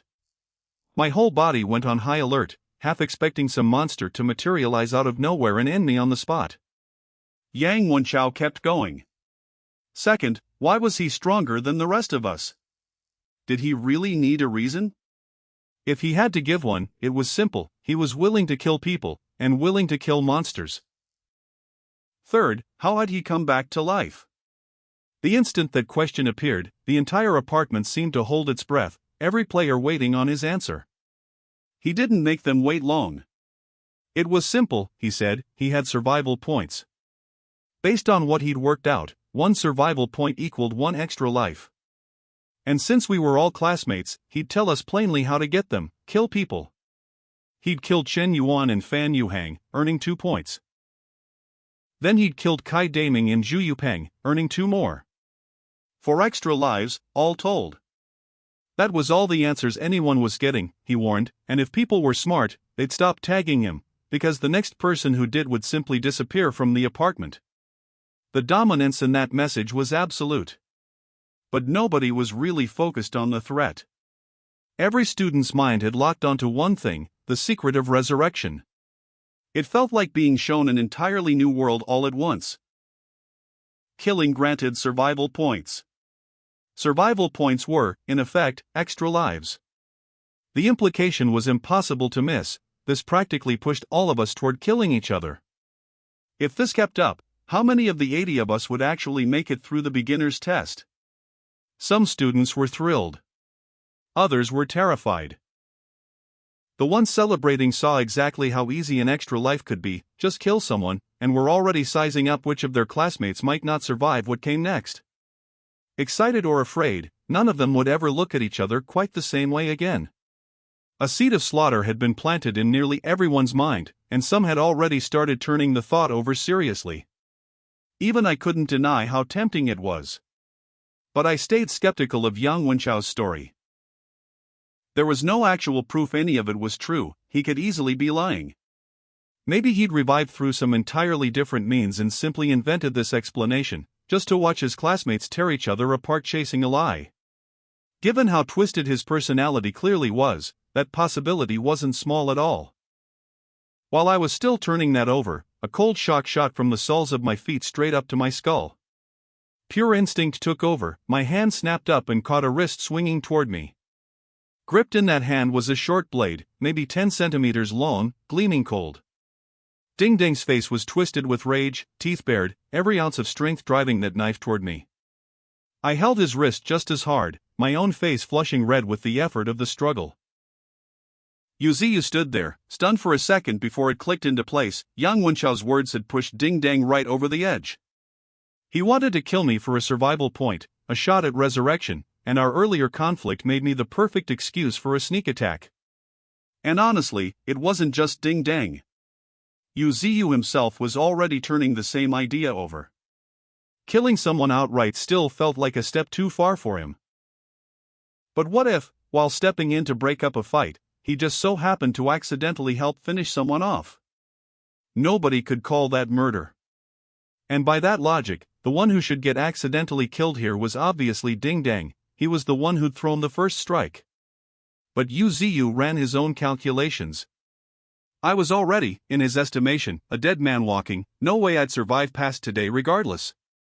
Ding Dang, on the other hand, still had some potential left in him. Between the two of us, if someone had to be sacrificed, I was clearly the more profitable choice. And with his knife already aimed at me, it would be effortless to step in under the guise of breaking up the fight and simply help drive it home instead. In the space of a heartbeat, Yuziu made his decision. He put on a furious, authoritative expression and shouted at Ding Dang.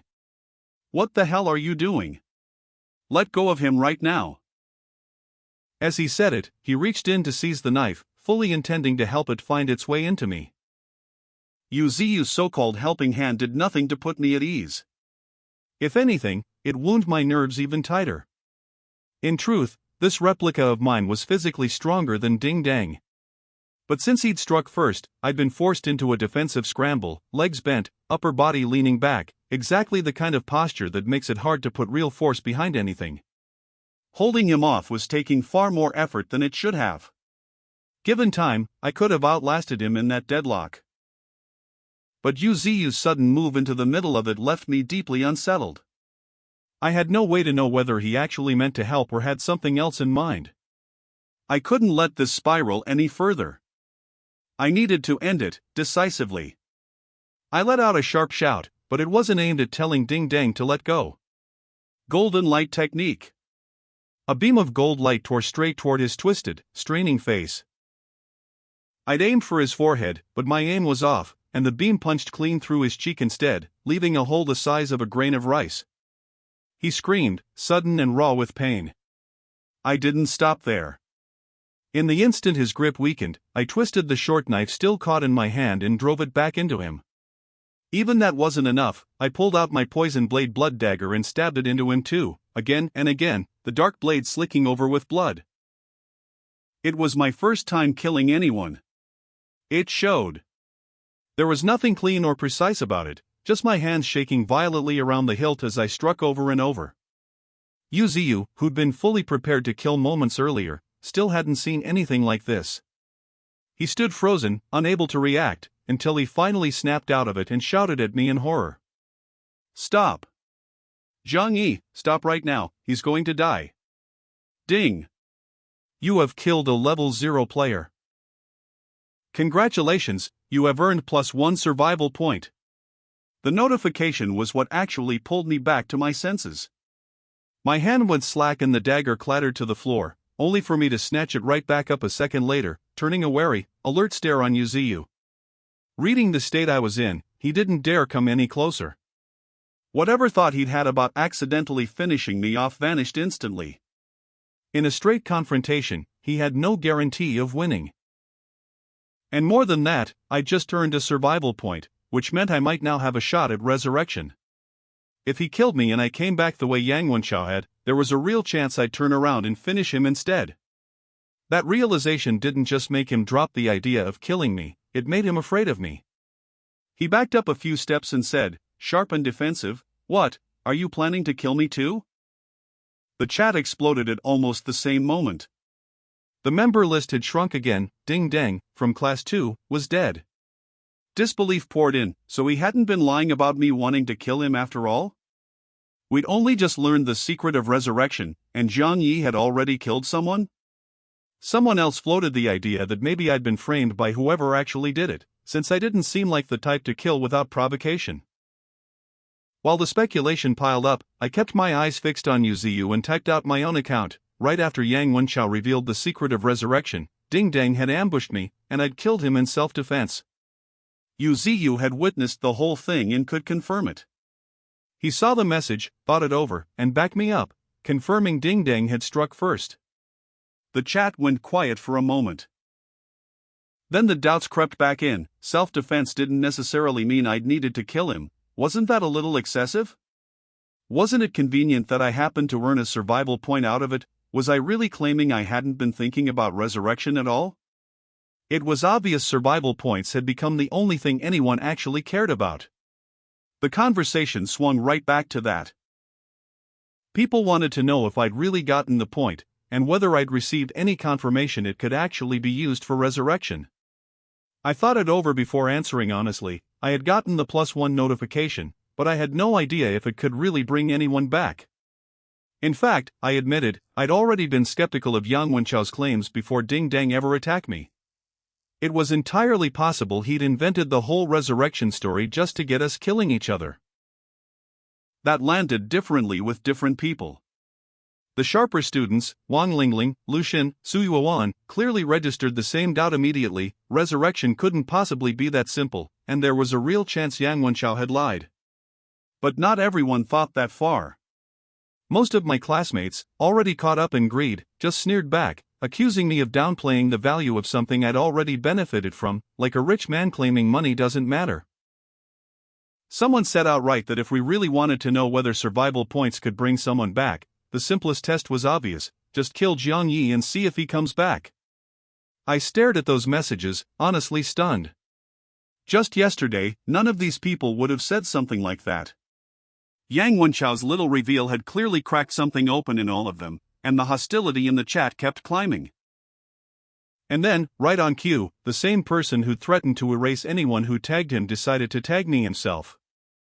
Yang Wenchao, accusing him of lying. Did I really understand what that could cost me? Since I'd already opened a package and earned a survival point, who knew when some monster might come hunting for me anyway? Rather than dying to a random monster for nothing, why not just hand my life over to him instead? What did I say? Want to do him a favor? He was clearly enjoying the chaos he'd stirred up, and his words threw fuel straight onto the fire. People latched on immediately, so I'd opened a package, which meant a monster might already be coming for me?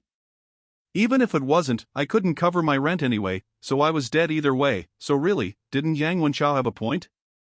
If I was doomed regardless, why not let everyone use me for a shot at resurrection?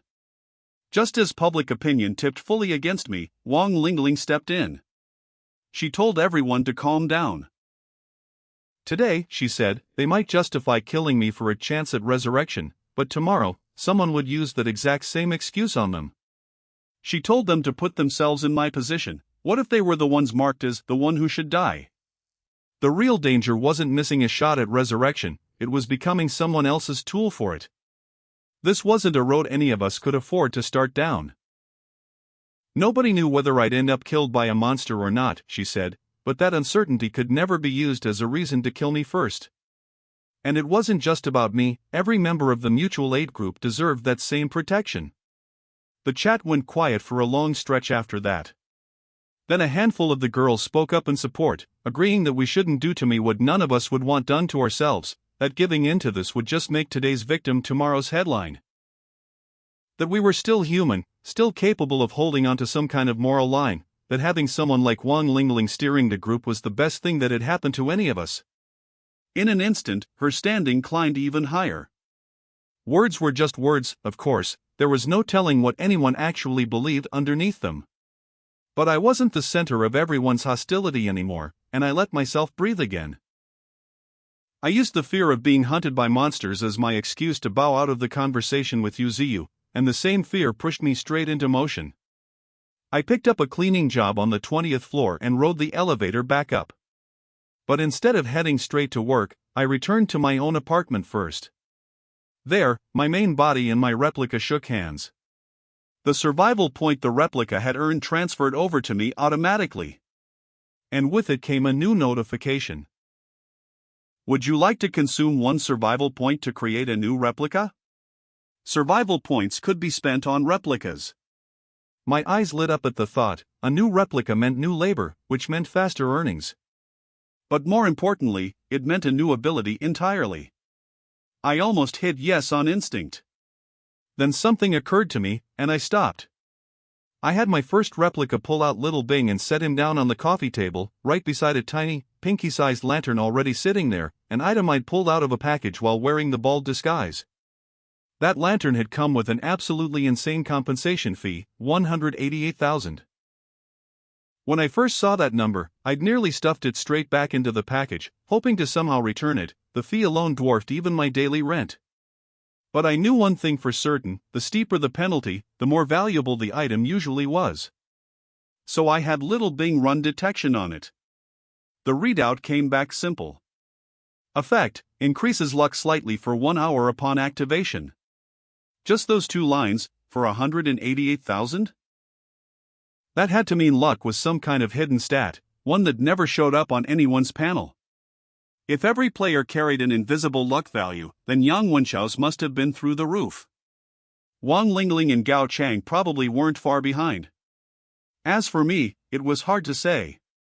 If I was lucky, why had I been the only one whose awakening failed outright? And if I was unlucky, how had I ended up with an X-tier ability afterward? Maybe extreme luck and extreme misfortune were just 2 faces of the same coin. Then a bolder thought struck me. Could luck influence what ability a new replica rolled? If I activated the lantern right before creating one, could that meaningfully raise my odds of pulling something powerful? If it landed me a replica with an SSS tier ability, even 1.88 million wouldn't have been too much to pay for this thing. But that put me in a bind. The lantern's effect only lasted an hour. If I waited and stacked up more survival points first, I could spend that hour creating several replicas under its influence and get more value out of it. But waiting also meant wasting the chance to use it right now, on this replica. I couldn't have both. I didn't waste time deliberating. I activated the lantern. It glowed with a soft, shifting light, and in that same moment, I made my choice. Ding! Congratulations! You have created a new replica. White light flashed, and another me stood in the room. Almost immediately, my head went heavy, exhaustion rolling through my body all at once. I sank onto the sofa, understanding exactly why. My energy simply wasn't high enough yet to comfortably run 3 bodies at once. Which meant my main body's stats mattered more than I'd realized. Either I needed to raise them enough to support more replicas, or I'd need to fuse one back into myself to strengthen my core. That was a decision for midnight. For now, my focus had to stay on building up my original body. Even exhausted, I pulled up the new replica's stats, and the moment I saw them, my tiredness didn't matter anymore. Ability: hard work pays off, S. Effect: your deliberate practice will always yield results. Skills: absolute focus, A. Combat stance, A. Absolute focus, A. Full immersion in a task triggers 1 minute of total concentration, boosting attributes and comprehension according to how deep that focus runs. Combat stance, A. Entering a combat stance temporarily boosts physical attributes, leaving it sharpens combat instinct permanently, bit by bit. An S-tier ability, paired with 2 A-tier skills, both capable of temporarily boosting my stats, and absolute focus could even raise comprehension itself. Which meant training in the training room would be dramatically more efficient for me than for almost anyone else, and combat stance would let me grow faster with every fight I survived. On top of that, this replica's base stats already sat above 5, and its combat power had jumped to 46, nearly matching Gao Chang's 48. He fought with lightning. This replica was clearly built for close combat. It probably couldn't beat him outright yet, but that didn't matter. My ceiling was already outpacing everyone else's, assuming, of course, I survived long enough to actually reach it. The lantern's hour wasn't going to waste itself. I had my first replica, about to head off for its cleaning job, wear it. Worried it might be ambushed by something along the way, I gave the disguise mask to my new replica and had it trail invisibly behind, and after a moment's hesitation, handed over the poison blade blood dagger too. Little Bing, with his self-destruct function, stayed with Replica 1. With everything arranged, one moving openly, the other lurking unseen, the 2 of them left the apartment together. My main body, drained from running 3 bodies at once, collapsed onto the sofa. Replica 1's cleaning assignment was in apartment 2064, which meant walking in the direction opposite the red-lit elevator, the darker side of the hallway, the one that had scared everyone off on day 1. Strong as Replica 2 was, I didn't let that make me careless. They moved slowly, carefully, checking each door number in the dim light while the second replica kept watch on the surroundings. As they neared apartment 2048, Replica 1 noticed nothing unusual. But Replica 2 felt a sudden, bone-deep cold roll through the corridor. Both of them tensed at once, and a moment later a hissing sound cut through the dark, carried on a chill gust of wind. Replica 1's grip tightened on the kitchen knife, and then something cold and slick brushed his wrist. He yanked his hand back on instinct, catching a flash of black slipping off his arm, a thin, snake-like creature, its pitch-black body vanishing back into the darkness almost before it registered. A creeping numbness spread through his hand, making it hard to even hold the knife. I had zero combat experience, and with the attacker invisible, panic started creeping in fast. But Replica 2 was built differently. It didn't hesitate, it triggered absolute focus. Time itself seemed to slow inside the dark corridor. Every flicker of movement stood out sharp and clear. Its eyes snapped open, and its hand shot out, slashing with the poison blade blood dagger. The hiss turned into a shriek of pain. A foul-smelling spray shot out from the creature's mouth toward both replicas, but they dodged clear in time. Still locked in that trance-like focus, the dagger struck again, aiming for what it guessed, without ever fully seeing the thing, was its vital point, the same instinct behind the old rule about striking a snake at its 7 inches. My hands had shaken wildly the first time I'd killed something, back with Ding Dang. This strike was nothing like that, decisive, ruthless, clean. One final shriek cut through the corridor. Then a flash of white light, and a notification. You have successfully killed a level 1 Shadow Ring Serpent. Gained plus 10 energy points. Ding! You have leveled up to level 1. Stamina plus 1. Where the light faded, a black iron treasure chest sat waiting. Not just a level, but a chest too. Replica 1 grabbed it while Replica 2 checked its own panel, stamina, and energy both up by 1, and combat power had jumped all the way to 54. That put it comfortably among the strongest players in the entire apartment. And the thing it had just killed was a level 1 monster, taken down while the replica itself was still sitting at level 0. That kind of gap only underlined how absurd an S-tier ability really was, and it made me even more certain Yang Wenchao's own ability had to sit at S-tier or higher, unless he had some other advantage entirely. I shook off the thought and opened the chest. Inside was a silver-white ring. I had little Bing scan it as usual. Spatial ring, level 1. Effect, provides 1 cubic meter of storage space. Cannot store living beings. A spatial ring. Not a combat upgrade, but it would make everything easier from here on out. It also made Bai Ruoan's pocket space feel a little less special by comparison, though hers was permanent, couldn't be stolen, and was almost certainly bigger than a single cubic meter. Still, for now, this was more than enough. I slid the ring onto Replica 1's finger and stored the kitchen knife and little Bing inside it. His right hand still felt stiff and weak from the serpent's venom, but after rubbing it for a while, the numbness started to fade. With his guard raised even higher now, he kept moving toward apartment 2064.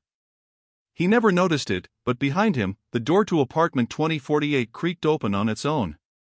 A dark shape flickered past the doorway, and then the door shut again without a sound. Fortunately, nothing else crossed their path. When they finally reached 2064, I didn't let myself hesitate. I'd already committed to testing this cleaning job, there was no point second-guessing it now. Just as my hand rose to knock, a system notification cut through my thoughts. Apartment announcement: congratulations to Yang Wenchao for becoming the first player in this apartment to reach level 2. Reward: Black Iron Treasure Chest X1. Level 2 already? That was absurdly fast. I pulled up the chat immediately. Xiao Likuan had already posted an update. Yang Wenchao hadn't been ambushed by another monster, he must have spent this whole stretch fighting players from other apartments instead. It didn't take long for people to connect the dots, so you could level up through the duel room too? He must have been winning against outsiders. Was he officially the strongest player in our apartment now? Someone said they wished they could challenge outside players too, but the dual room only opened to residents on the 20th floor or higher. Someone floated the idea that my best shot at surviving the day was fighting in the dual room myself, since there was no way odd jobs alone would cover my rent. Someone sighed about how some people wanted the chance to fight and didn't have it, while others had the chance and were too scared to use it, same as how money always seems to flow toward the people who don't need it. Someone else added, at least we're lucky to have someone like Yang Wenchao on our side. Plenty of people were still openly hostile toward me in that same breath, some outright mocking. I let it slide. What actually stuck with me was the idea of the dual room. With Replica 2's current strength, my odds there were genuinely good. While that thought was still forming, Replica 1 finally knocked on the door of apartment 2064. And something happened that I genuinely wasn't prepared for. At that exact same moment, back in apartment 2025, my main body heard knocking too. My whole body jolted upright, and I turned instinctively toward my own front door. Was I imagining it? There was no way apartment 2064 and apartment 2025 were somehow the same room. Did knocking on any door on this floor echo through every other room on it? I had no idea. But the sound sent a real chill down my spine. Back at 2064, the door swung open on its own, no one behind it. Replica 1's whole body went rigid, cold sweat breaking across his back. Then, looking closer, he realized there was someone there after all, a small robot assistant, similar to Little Bing, just small enough to have gone unnoticed at first glance. He let out a breath of relief. Then the assistant spoke, in a flat, clipped voice utterly unlike Little Bing's cheerful chirp. Are you cleaner number 007? Please present your work ID. This one had clearly been customized, brisk, professional, exactly the tone of some no-nonsense office manager. It reminded me uncomfortably of my old math teacher, and the pressure of that alone made my pulse spike. I didn't waste time and handed over the badge right away. The little robot scanned it and led the way inside, gliding across the floor while it kept talking in that same clipped voice. The owner is not home. I will supervise your cleaning task. That, at least, was a relief. I've always carried a bit of social anxiety, and the idea of interacting directly with some unknown tenant here had been quietly worrying me. But scanning the living room, something didn't add up. The place was spotless. It didn't look like it needed cleaning at all. Before I could ask, the robot spoke again. The owner is very particular about hygiene, which is why the apartment is so clean. Your task is to find exactly 10,086 strands of the owner's fallen hair. You must then wash, dry, apply hair treatment to each strand, and carefully store them. Once completed, your task will be considered finished. What kind of cleaning job was this? Strange as it sounded, it didn't seem especially dangerous, at least, and the robot seemed reasonable enough to work with. I asked whether it had any special tools for collecting hair. I remembered the cleaning station saying cleaning tools were normally provided by the tenant, no need to bring my own. The owner's hair is extremely valuable, it answered. It must never be touched by vacuum cleaners, mops, or any other cleaning devices. You must search for it with your eyes and pick it up by hand. And you must be extremely careful, not a single strand can be damaged. If even one hair is ruined, its little screen flashed a look of pure terror before it continued, the owner will be very, very angry. And your fate will be very, very tragic. Very, very tragic. I swallowed hard and asked if I could cancel the job right now. Of course, it said. Relief lasted about half a second. You only need to pay a 12,000 yuan cancellation fee. My wages for the job were only 6,000. The cancellation fee was double that. Why not just rob me outright? I was already 350,000 in the hole, debt on top of debt, but that didn't mean I could just let it keep piling up unchecked. Gritting my teeth, I asked instead where exactly this fallen hair tended to collect. It's scattered throughout the entire apartment, it said. However, the bathroom has the highest concentration. I sighed. Fine. I'll start in the bathroom. While Replica 1 got to work on what might have been the strangest cleaning job imaginable, Replica 2, still invisible under the disguise mask, stayed outside apartment 2064. Once it confirmed Replica 1 wasn't in any immediate danger, it decided to head down to the first-floor duel room instead. It had barely taken a few steps toward the elevator when a dark shadow stepped directly into its path. The shadow appeared out of nowhere, no warning at all beforehand.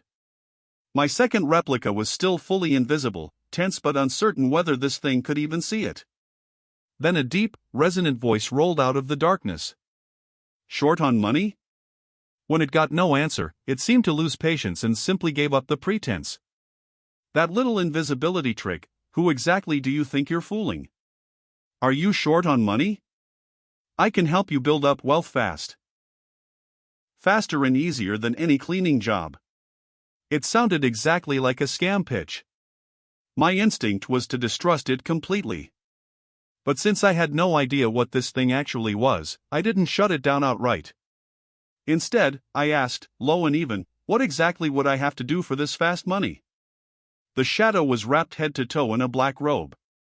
It raised what looked like a hand, and a jade token flew toward me. I caught it, turning it over as it explained. "Wear it. Any survival points you earn from killing get stored inside it. After that, come back to the 20th floor and find me. I'll buy the token off you at a rate of 1 survival point for 100,000. Collect 5 points, and that's 500,000. That landed harder than it should have. I was already 350,000 in debt, a number no amount of honest work was going to cover. And by this deal, all it would take was 4 kills to wipe that out completely, with cash left over. Genuinely tempting. It struck me right away that this was probably exactly how Yang Wenchao had gotten so far ahead of everyone else, some arrangement just like this one. But my situation wasn't his. I could spend survival points on replicas instead. Trading one away for a flat 100,000 was a terrible deal by comparison, and my instincts told me the real value of a survival point, or a full survival stone, had to sit far above that number anyway. Which meant this deal wasn't really a deal at all. It was a con. And if the shadow needed to run cons like this to get its hands on survival points, that probably meant it had no way to earn them on its own. I thought it over for a long moment. I wasn't the type to kill indiscriminately, and I wasn't going to start murdering people purely to farm points. But if there really was no other way to clear 350,000, working with this thing might end up being my only way out. So instead of refusing outright, I asked, as long as I have this token on me, every survival point I earn from a kill gets absorbed into it automatically? The shadow caught the implication behind my question and explained further. If you want to keep the points for yourself instead, just leave the token behind in your apartment, or store it away in a spatial item. But keep this in mind, survival points are worthless inside this apartment. If you can't make it out of here alive, none of them will mean anything at all. That was clearly meant to nudge me toward funneling everything through the token instead. I didn't answer. I just pocketed it and told the shadow I'd think it over carefully. The moment I said it, the figure blocking my path simply dissolved into the darkness. I scanned the corridor, but there was nothing left to see. After a moment, I headed straight for the red-lit elevator, put the disguise mask on to become the bald man again, and rode down to the first floor. A handful of students were gathered around the front desk in the lobby, apparently lining up to take out loans of their own. The moment Bald Me stepped out, I drew every eye in the room. A few of them started whispering right away, was that bald guy a classmate in disguise, or an actual resident of the building? Someone remembered that Li Wenjie from Class 1 had a detection-type skill and floated the idea of having her check once she got back from her errand run. Someone worried that if he really was a resident and got hit with detection, he might snap and start killing, though someone else figured Yang Wenchao wouldn't just stand by if that happened, followed by a joke that he'd probably steal the kill for himself instead. In the end, they all agreed it was safer to just leave the mystery alone. Someone sighed that they wished they were as strong as Yang Wenchao, then went back to discussing their own loan plans for the training room. I ignored all of it and walked straight into the duel room. Inside sat rows of machines that looked exactly like ATMs, 2 rows of 10, 20 dual pods total. Only one had a green light on, the one closest to the door on the left, marking it as occupied, Yang Wenchao's. The other 19 sat idle. Two students stood near his pod, watching intently, Xiao Likuan and Wang Chang, the same two who'd been feeding updates about him into the chat. The instant they spotted Baldme, their eyes went wary. I walked over anyway, openly, and glanced at the screen mounted on Yang Wenchao's machine, roughly the size of a sheet of paper, broadcasting his duel live. The arena on screen looked about the size of a basketball court. He was locked in a brutal fight against a quick, agile woman who looked to be in her early 20s, probably a player from another apartment, maybe an athlete, maybe someone with real martial arts training. She wasn't losing to him. Not even close. That surprised me. I'd assumed his kind of strength would make him untouchable in here. Clearly the top players from other apartments weren't pushovers either. At least losing in the duel room only cost money, not a life. It was closer to a game than anything else. I watched for a while. Seeing I wasn't there to cause trouble, Xiao Likuan and Wang Chang relaxed and turned their attention back to the match.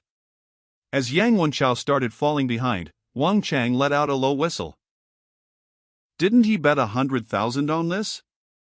If he loses, he's right back to square one. Xiao Likuan nodded grimly. Nothing he can do, this opponent's on another level. She's probably S-tier at least. I've got a feeling the matchmaking scales with how much you bet. Anyone throwing down 100,000 this early in the day has to be serious. Wang Chang groaned. I can't scrape together 100 coins and this guy's tossing away 100,000 like it's nothing. Comparing yourself to people like that is just asking for pain. Xiao Likuan sighed even harder. If literally the whole world got dropped into these apartments the same way we did, the people sitting at the very top of the pyramid could be even scarier than Yang Wenchao and this girl combined. With that many people in play, there's bound to be someone with luck beyond anything we can imagine. That got Wang Chang thinking out loud. Beyond imagination, you mean like an SSS tier ability? Man, I wish my parents had one of those. Reunite with them later and boom, instant rich kid. Xiao Likuan had no response to that. Though, thinking about it, if their parents really had turned into top-tier powerhouses somewhere and they all survived long enough to find each other again, yeah. They actually would be. While the two of them drifted off into daydreams of easy money, a new notification cut through everyone's mind at once. Apartment announcement: 8 residents have reached level 1. The apartment ranking board is now activated. 1008 beginner apartment ranking board. First place, Yang Wenchao, level 2. Second place, Wang Lingling, level 1. Third place, Zhang Jintian, level 1. Fourth place, Gao Chang, level 1. Fifth place, Ke Zhengfei, level 1. Sixth place, Lu Shun, level 1. Seventh place, Jiang Ye, level 1. Eighth place, Su Yuan, level 1. Sparse as it looked with only 8 names on it, the chat exploded the moment it appeared. Disbelief that 8 people had already hit level 1. Surprised that Gao Chang, of all people, was only 4th, someone guessed the board must sort by whoever leveled first among equals. People realized Zhang Jintian and Ke Zhengfei had been quietly sitting on level 1 the whole time without ever joining the mutual aid group. And then, wait, Jiang Ye made the list too? Had I leveled up killing Ding Dang? Yuziyu corrected that theory quickly. He didn't think that was how it happened, since leveling up came with a flash of gold light, and there'd been none of that when Ding Dang died. So had I run into a monster afterward and actually survived it, leveling up in the process? Did that mean the monsters weren't as dangerous as everyone assumed?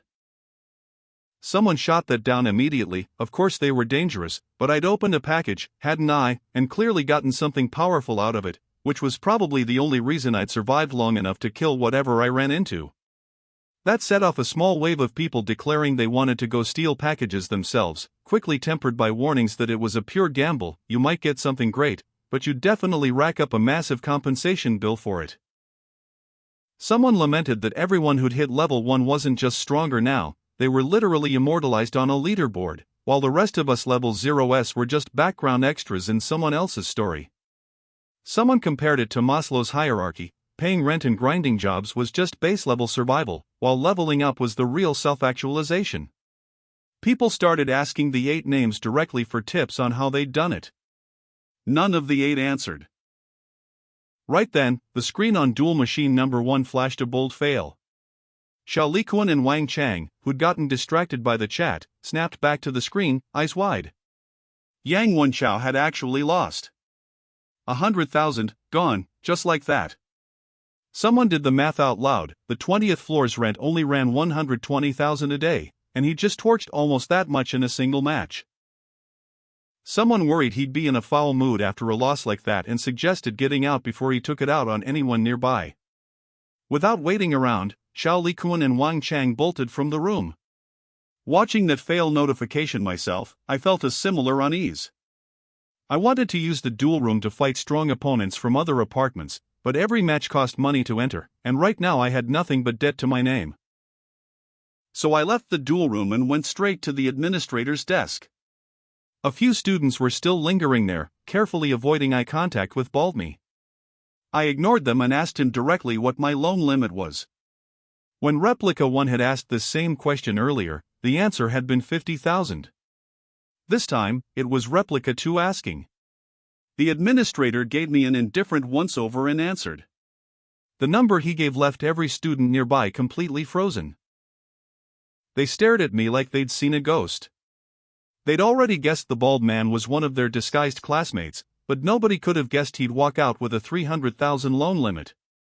For most students, a loan in the low hundreds was already a small miracle. Very few had ever cracked 1,000. Nobody had ever seen 10,000, let alone this. And here this stranger was, casually clearing 300,000. Loan limits, as far as anyone understood them, ran on the administrator's own read of a player's potential. The higher the number, the more he expected out of you. Which meant this mystery classmate had to be someone extraordinary. People started throwing out guesses. Maybe this was Zhang Jintian or Ku Zhengfei, the two quiet names that had shown up on the ranking board without ever joining the mutual aid group. Meanwhile, I calmly asked about interest rates and ultimately only took out a 500 loan, agreeing to repay 600 by the midnight reset. As I pocketed the loan voucher and turned back toward the duel room, the chat lit up again, students bragging about how strong our apartment's players were, proud that we already had 8 level 1s so early on. Right into that swell of pride, Yang Wenchao, fresh off losing 100,000, cut everyone down flat. A handful of level 1s and everyone's already getting cocky, he wrote. They had no idea how small they really were. He was probably the strongest player in our apartment. But in the duel room, he'd run into opponents from other apartments who were stronger than him, equal to him, some outright monstrous. There were countless players out there just as powerful as him, if not more so. If everyone kept coasting along without any urgency, he warned, they'd end up as cannon fodder, and wouldn't even survive the beginner test. Coming from anyone else, that would have gotten mocked.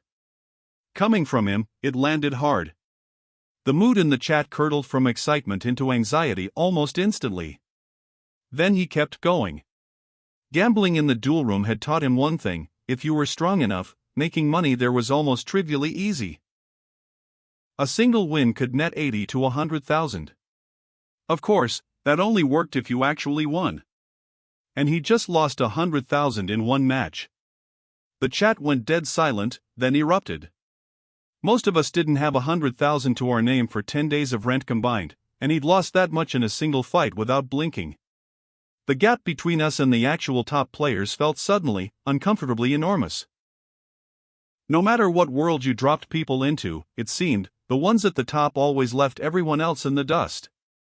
While people were still reeling from that, Yang Wenchao added one more thing.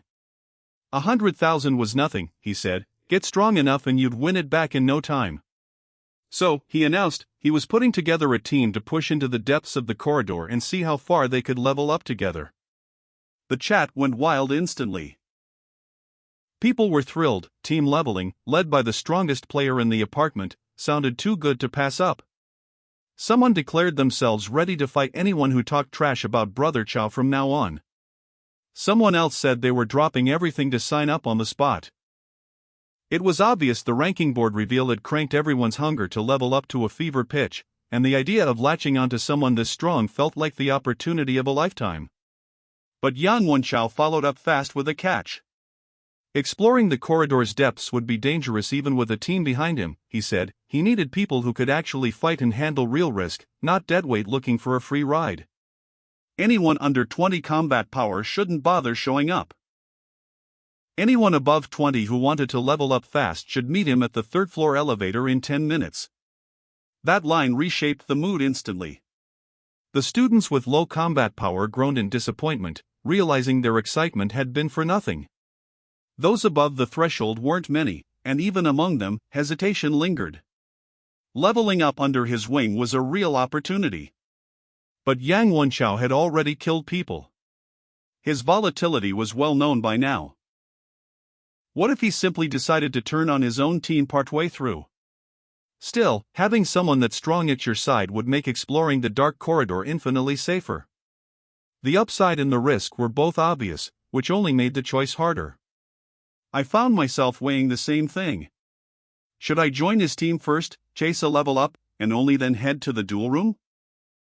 Or should I skip the group entirely, go straight to the duel room to earn money, and just watch how the corridor expedition played out from a safe distance? I only hesitated for a moment before deciding. I took my 500 loan and headed for the duel room instead. I was still wearing the bald disguise. After all, joining a large group like that would get me questioned immediately. And dropping the disguise to join as myself wasn't any safer. Replica 1 had already shown its panel to the group earlier, listing as C-tier gold element affinity. If this new team asked everyone to reveal their panels again, and mine suddenly showed an S-tier hard work pays off instead, that inconsistency alone would raise far too many questions. Staying out of large groups and quietly scouting the duel room instead was the safer play. Back in apartment 2064, at roughly the same time, Replica 1 had just finished the first bathroom, over 1,000 strands of hair collected in total. Following the little assistant's instructions, he stored them all inside a large, tank-like container, then moved toward the master bedroom's bathroom. That's when something caught his eye. A bronze treasure chest, sitting right out in the open on the bay window seat. It looked completely out of place in an apartment this immaculate. My mind lit up with an idea, and I walked straight toward it, telling the little assistant casually, "I'll start the master bedroom with the bay window." It didn't object. "Do as you wish, as long as all 10,086 strands are found intact."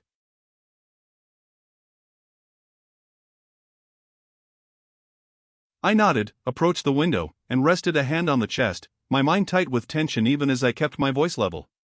"Does this need cleaning too?" The robot paused. "What do you mean, the blanket on the window seat?"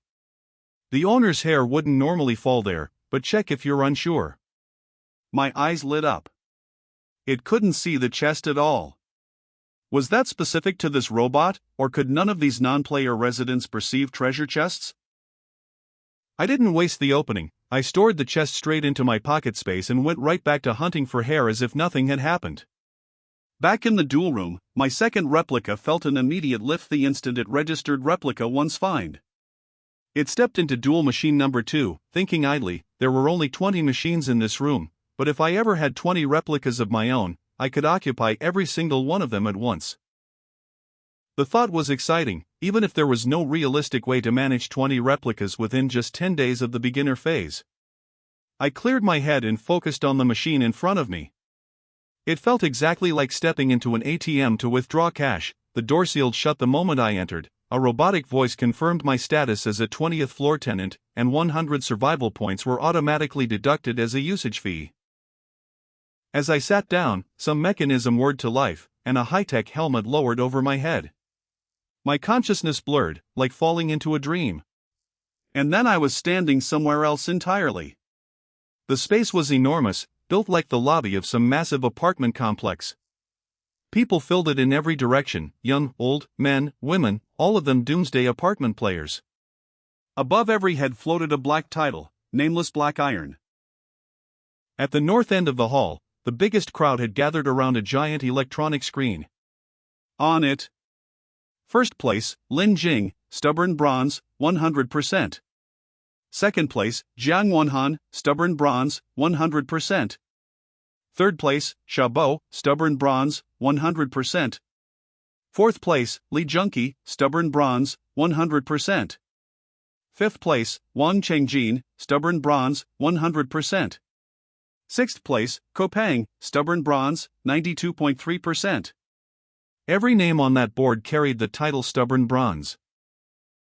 Meanwhile, everyone down here in the first floor hall, myself included, wore the much lower rank of nameless black iron. Whoever made this war god ranking had to be the true apex of the entire player base. 100 names sat on that list. Stubborn bronze appeared to be a title, and the percentage beside each name looked like a battle win rate. I scanned the whole thing top to bottom. Yang Wenchao's name wasn't anywhere on it. Even someone as strong as him, easily the best fighter in our apartment, hadn't come close to cracking this list. No wonder he'd warned everyone that other apartments were full of monsters. Just how strong were the people who actually made this ranking? While I was still turning that over, a burly bald man beside me struck up a conversation. "First time in the duel room, brother? Here to look around, or looking for a fight?" I hesitated, but didn't shut him down. "Mostly just looking," I admitted. "Fighting's not really an option, I'm too weak to stand a chance." "How does dueling actually work in here?" His tone warmed up noticeably the moment I admitted weakness. "Oh, easy enough. This whole duel room's basically a giant virtual space linking a bunch of apartments together, like an old-school online game. It's laid out in floors, same as our own building. New players start here on the first floor, where all we can really do is stare at the war god ranking and gawk at monsters we'll never touch. Second floor's where the actual matchmaking happens. Pay extra and you can even spectate other people's matches. Third floor's locked to anyone without the stubborn bronze title. So for people like us, it's just floors 1 and 2 for now." I nodded, glancing around the hall. No wonder everyone down here shares the same nameless black iron title. I guess this floor's just full of newcomers who only just found their way into the duel room. Something flickered behind his eyes, a private, knowing amusement. Of course it wasn't just newcomers. Plenty of veterans lurked here too, specializing in fleecing exactly the kind of newcomer standing in front of him. Naturally, he didn't say any of that out loud. He just laughed easily and nodded. "Yeah, pretty much." Then, as if to reassure me, he added, "You said you're too weak to fight anyone, right?" Honestly, most of the newbies stuck on this floor aren't all that strong either. Think about it, anyone who's made it into the duel room this early just got lucky enough to land on the 20th floor or above. A lot of them are sitting on D tier or even E tier abilities.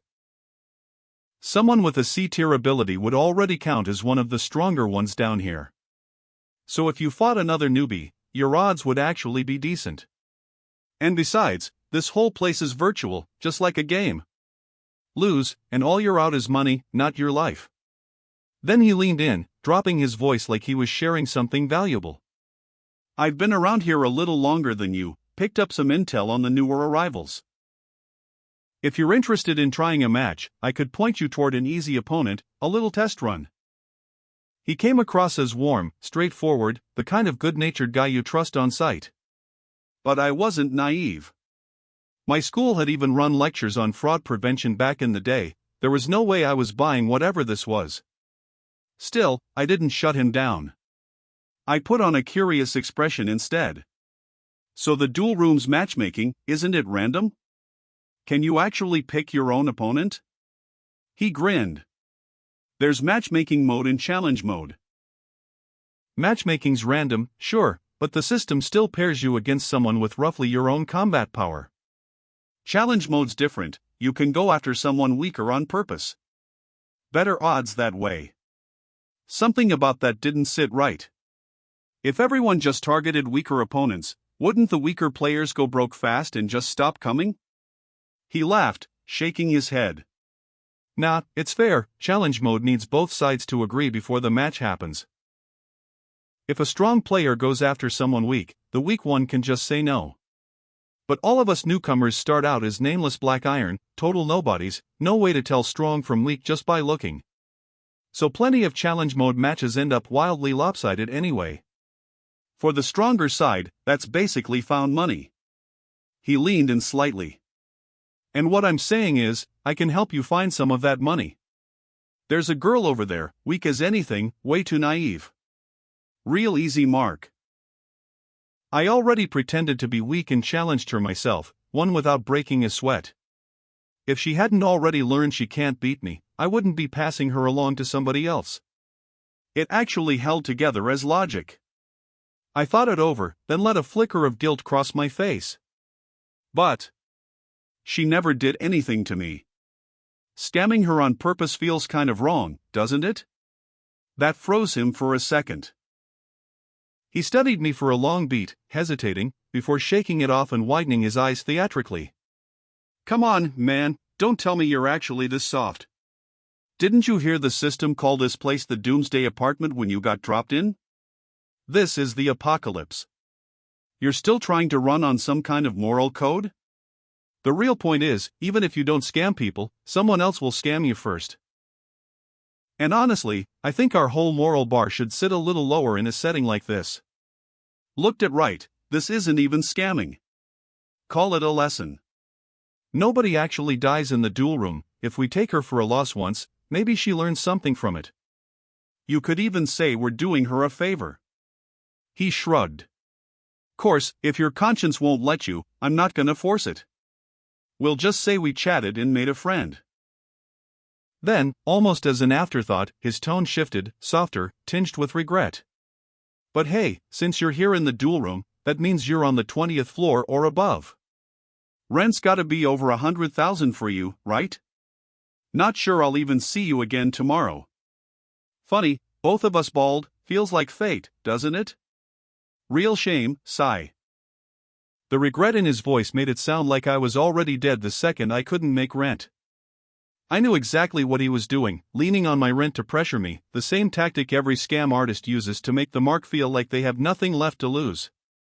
That girl he'd mentioned was almost certainly his partner. They'd clearly clocked me as weak and were working together to fleece me. I turned it over for a moment, genuinely torn, not about the morality of it, but the math. If matchmaking mode paired me against equal combat power, and I had no hidden advantage worth mentioning, steady income through matchmaking alone would be an uphill climb. Challenge mode was clearly the better route, the problem being, the other side could just refuse. Making myself look weak enough that someone would actually accept a challenge, that was the real trick every bargain hunter in this room had to solve. And guys like this bald man, running these little partnership scams, were probably everywhere down here. Should I just call him out and try to worm my way into his scam operation instead? I thought about it, then turned toward the war god ranking on the wall and asked him instead, but based on what you just told me, how do the top names on that board keep a 100% win rate? If they're that strong, nobody weaker would ever accept their challenge, and matchmaking would just keep throwing strong opponents at them too. Shouldn't a perfect record be basically impossible either way? The real answer was simple enough: matchmaking paired players by combat power, and combat power was built entirely from stats, abilities, and skills. Items never factored into that number at all. Which meant two players with identical combat power could still be worlds apart if one of them was carrying gear strong enough to steamroll the other. Anyone who watched a few matches would notice that fast, and it explained perfectly why the ranking board's top names never lost. I'd only just arrived, so it made sense I hadn't pieced that together yet. The bald man clearly already knew the answer, and had no intention of telling me. He lied instead. Maybe those top guys just have some kind of edge. Martial arts training, something like that, even against equal combat power, real skill could carry you. The world up there's on a whole different level from us, no shame in not getting it. I let that sit, quietly building my own theory about how the leaderboard actually worked. Then I looked at him again, and a bold idea took shape. Out of all the newcomers scattered across this first-floor lobby, why had he zeroed in on me specifically? Did I just look easy? Or was it random?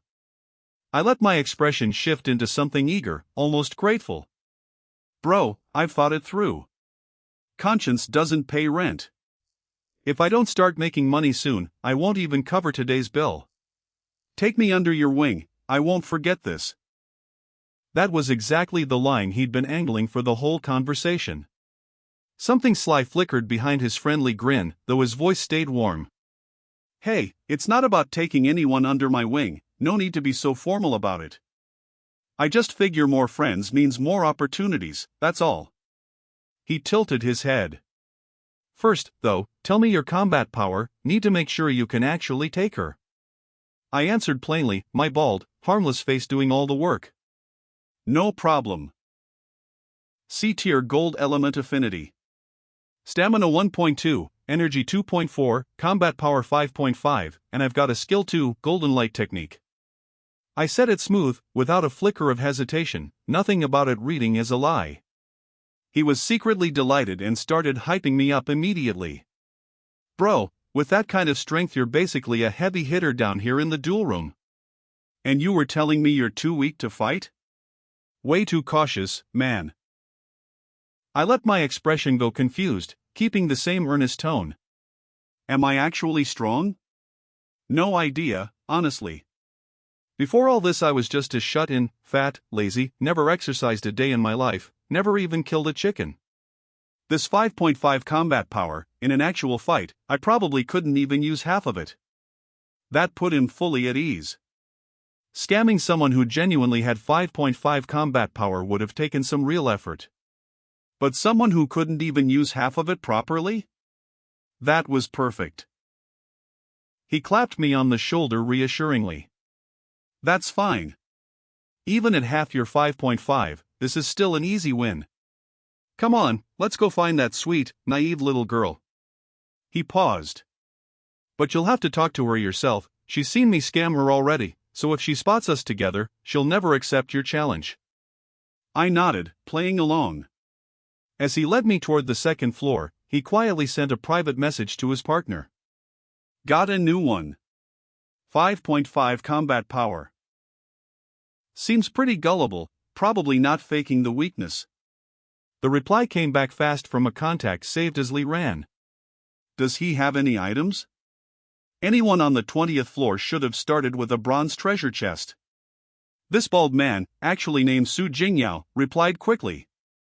Nah, unlucky like me.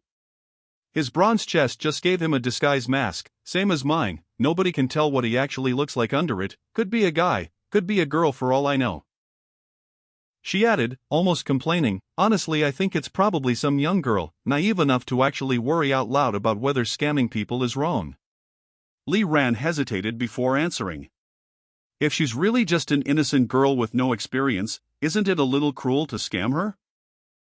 Jiang Ye fired back immediately. Sister Ran, think it through, the world's changed. Besides, if she agreed to a challenge in the first place, that means she wanted to scam somebody too. If she loses money, that's her own greed catching up with her.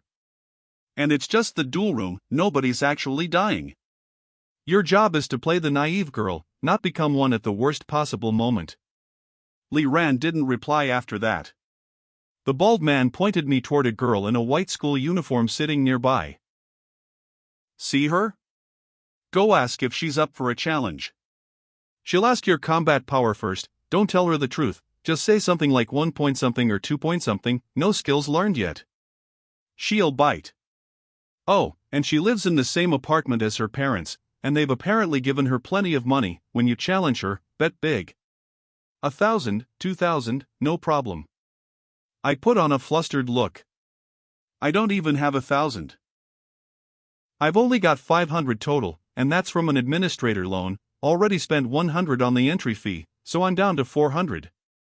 That only reassured him further. A 500 loan limit meant even the administrator hadn't rated me highly. 400 wasn't much of a haul after all this setup, but it beat the risk of losing money outright in random matchmaking. He gave me a few more reassuring words and sent me off toward her. The second floor lobby was much bigger than the first, laid out like a movie theater, rows and rows of seats. The moment a player sat down, a control panel bloomed into view inside their mind, showing maps of both floors with every player marked as a red dot. That's when it clicked for me. In challenge mode, you didn't even need to see your opponent face to face. You could issue a challenge straight through that mental map. Spectating was possible too, for a price, 100 survival points to watch a black iron tier match, 1,000 for a bronze tier 1, and only if both fighters agreed to make it public. Anyone on the War God ranking could set their own spectating fees, and 10% of all spectator fees for a match went straight to the winner. 100 people paying to watch a black iron fight meant 1,000 free survival points for whoever won. Spectators could also tip fighters directly, though only half of any tip actually reached its target. Given how broke most beginner players clearly were, spectating income wasn't realistic for someone like me, but for the real stars on that leaderboard, or anyone with an actual following, it was obviously a legitimate income stream. Once I reached the second floor, I didn't walk straight toward the schoolgirls who Jiang Ye had pointed out. A proper scam needed patience, not obvious eagerness. I sat down first, studied the control panel carefully, then scanned the lobby like any other newcomer, taking it all in. Only once that felt natural did I finally start toward her. Meanwhile, Li Ran sent another message. "You sure this bald guy's just some naive little girl? The way he's scouting doesn't look like someone blindly following your script straight to me." Watching from the stairwell, Su Jingyao had to privately admit I wasn't reading as clueless as she'd first assumed. After a moment's hesitation, she replied, "Maybe he's just naturally good at this? Either way, don't worry, his loan cap's only 500 and he's down to 400 in hand." That put Li Ran at ease. When she saw the bald man approaching, she quickly buried herself in her own control panel, feigning total absorption, and only reacted once I'd actually sat down beside her and spoken first. "Hey, what school are you from?" She blinked, put on an innocent look, and nodded politely. "Yeah, uncle, need something?" "Ah." I improvised on the spot. "My son's about your age, also in high school. He's not in the same beginner apartment as me, and I'm a little worried about how he's holding up." That was the loving father persona, a responsible, worried middle-aged man. It caught her off guard for a second. She found herself wondering whether this guy was actually bald for real, whether his bronze chest had given him something else entirely instead of a disguise. But even so, she stayed confident she could beat him regardless. Keeping up her sweet act, she reassured me. "Don't worry too much, uncle." The beginner apartment seemed to group people within some kind of set range, maybe a whole class, a neighborhood, everyone off the same bus. Your son's probably grouped with his own classmates, looking out for each other. He should be fine. I let out a heavy sigh, playing up the sorrow. I just hope he's not as unlucky as me. Starting on the 20th floor, I can't even cover rent. I don't even know if I'll ever get to see him again. For a moment, she genuinely felt a pang of sympathy. But she caught herself fast. Sympathizing with the weak only makes you weak yourself. Whatever this uncle was saying might not even be true, and even if it was, that was his own bad luck, nobody else's fault. She'd read somewhere online that sympathizing with someone means taking on their misfortune, and a girl who wanted to climb to the top couldn't afford to go soft. With that settled in her mind, she put on her most sympathetic expression and offered sweetly, "Uncle, how about you challenge me? I live with my parents in this apartment, and between that and the administrator's loan, I can definitely cover rent. I'd like to help you if I can." "Ah." I let embarrassment cross my face. "That doesn't seem right." "It's fine, it's just a challenge. I'm pretty weak myself, who knows, maybe I'll even get lucky and win." She smiled, warm and angelic. And that's when I let myself go off script. "You know what, little sister, let me just be honest with you instead. Actually, some scheming bald guy told me you were weak and easy to trick, and that's exactly why I came over to challenge you. But now, looking at you, someone this kind-hearted shouldn't have to deal with that. So, forget it. I can't bring myself to take advantage of you." I even let out a long, relieved sigh, like a weight had lifted off my shoulders. She was completely thrown. An actually honest uncle, in this day and age? She felt a genuine pang of guilt over it, right up until a new thought crossed her mind. Even if he didn't get scammed by her today, some genuinely bad actor would eventually take him for everything he had. So really, she had to help him. She needed to teach him the harsh reality of human nature now, so he'd stop being this gullible later. She was doing this for his own good. She really was too kind. The thought actually misted her eyes a little. She looked at me with deep, earnest emotion. "Uncle, you're such a good person. Good people should be rewarded. I have to help you. Challenge me, uncle, I'm willing to be scammed by you." "Wait, no, you're not scamming me, I'm willingly helping you. Don't refuse me, uncle. Think about your son. With my help, you'll have a much better shot at reuniting with him." That confirmed it completely. This girl was absolutely setting me up, and she'd probably even convinced herself she was doing me a favor, helping me see the cruel reality of the world. I found it quietly hilarious, but let my expression settle into reluctant surrender instead. "Well, if you're this determined to help me, I guess I shouldn't keep refusing." I issued the challenge through the mental panel right then. My entire net worth stood at 400, so I set the bet at 400 flat. The moment she accepted, our consciousness dropped into darkness. A blink later, I was standing in an arena the size of a basketball court, ringed by empty spectator seats, nobody watching this one. Back in the duel room on our end, Xiao Likuan and Wang Chang were stationed outside my machine, watching the feed for free, courtesy of Yang Wenchao, who'd already fought several matches himself and had picked up more than a few things along the way. While everyone else was still guessing, he'd already worked it out. That bald man was wearing a disguise mask pulled from a bronze treasure chest, and bronze chests only ever showed up in apartments on the 20th floor or above. As far as he knew, the only 20th floor residents in our beginner apartment were himself and me. His first instinct had been that the bald man must be me in disguise. But then something didn't add up. According to the chat, the bald man had been spotted on the first floor at the exact moment I was upstairs in the stairwell, quietly opening a package, and Yang Wenchao himself had been my witness for that. Which meant there had to be another 20th floor resident in our apartment entirely. Was it Zhang Jintian or Ke Zhenfei, the two quiet names sitting on the ranking board? Or someone else, a classmate who hadn't even hit level 1 yet? He wasn't sure. But one thing seemed certain, anyone who'd started on the 20th floor or higher was either going to die on day 1 or grow explosively fast, and if that bald man was still around tomorrow, it would mean he genuinely had the makings of real power. The same, of course, applied to me. But between the two of us, Yang Wenchao found himself far more curious about the mystery man. So he'd left Xiao Likuan and Wang Chang behind to keep an eye on that match, while he himself headed up to the 3rd floor to meet his own team near the red-lit elevator. Zhang Jintian and Ke Zhenfei, the quiet ranking board names, never showed.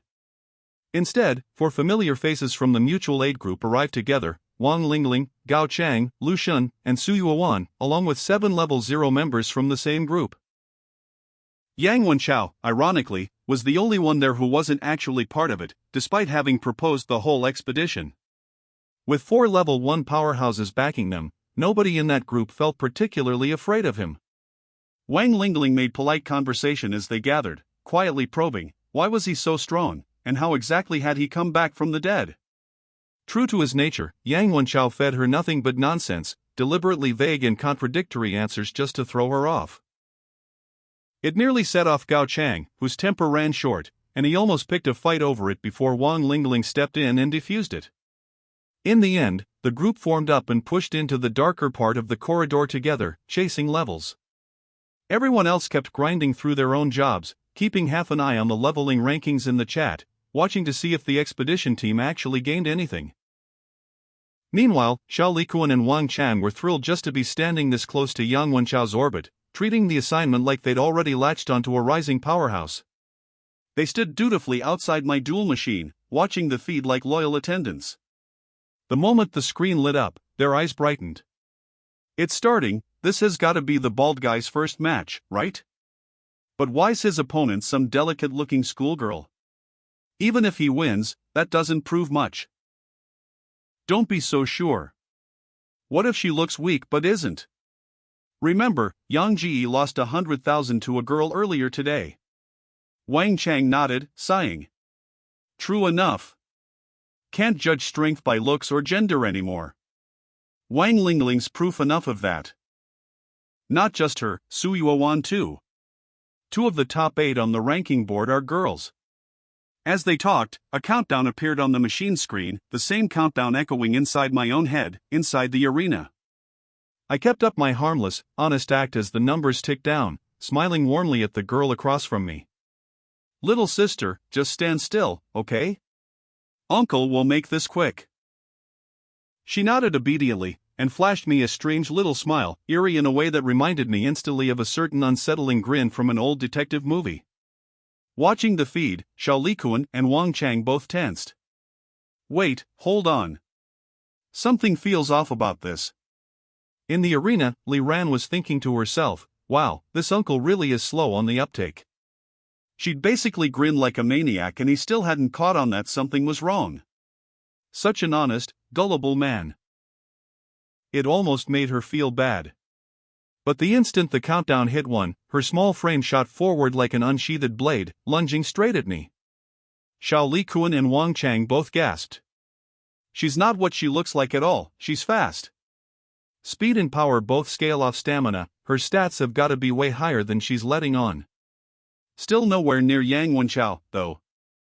In the blink of an eye, she'd already closed the distance. Her skin shifted, hardening into a gleaming, metallic gold.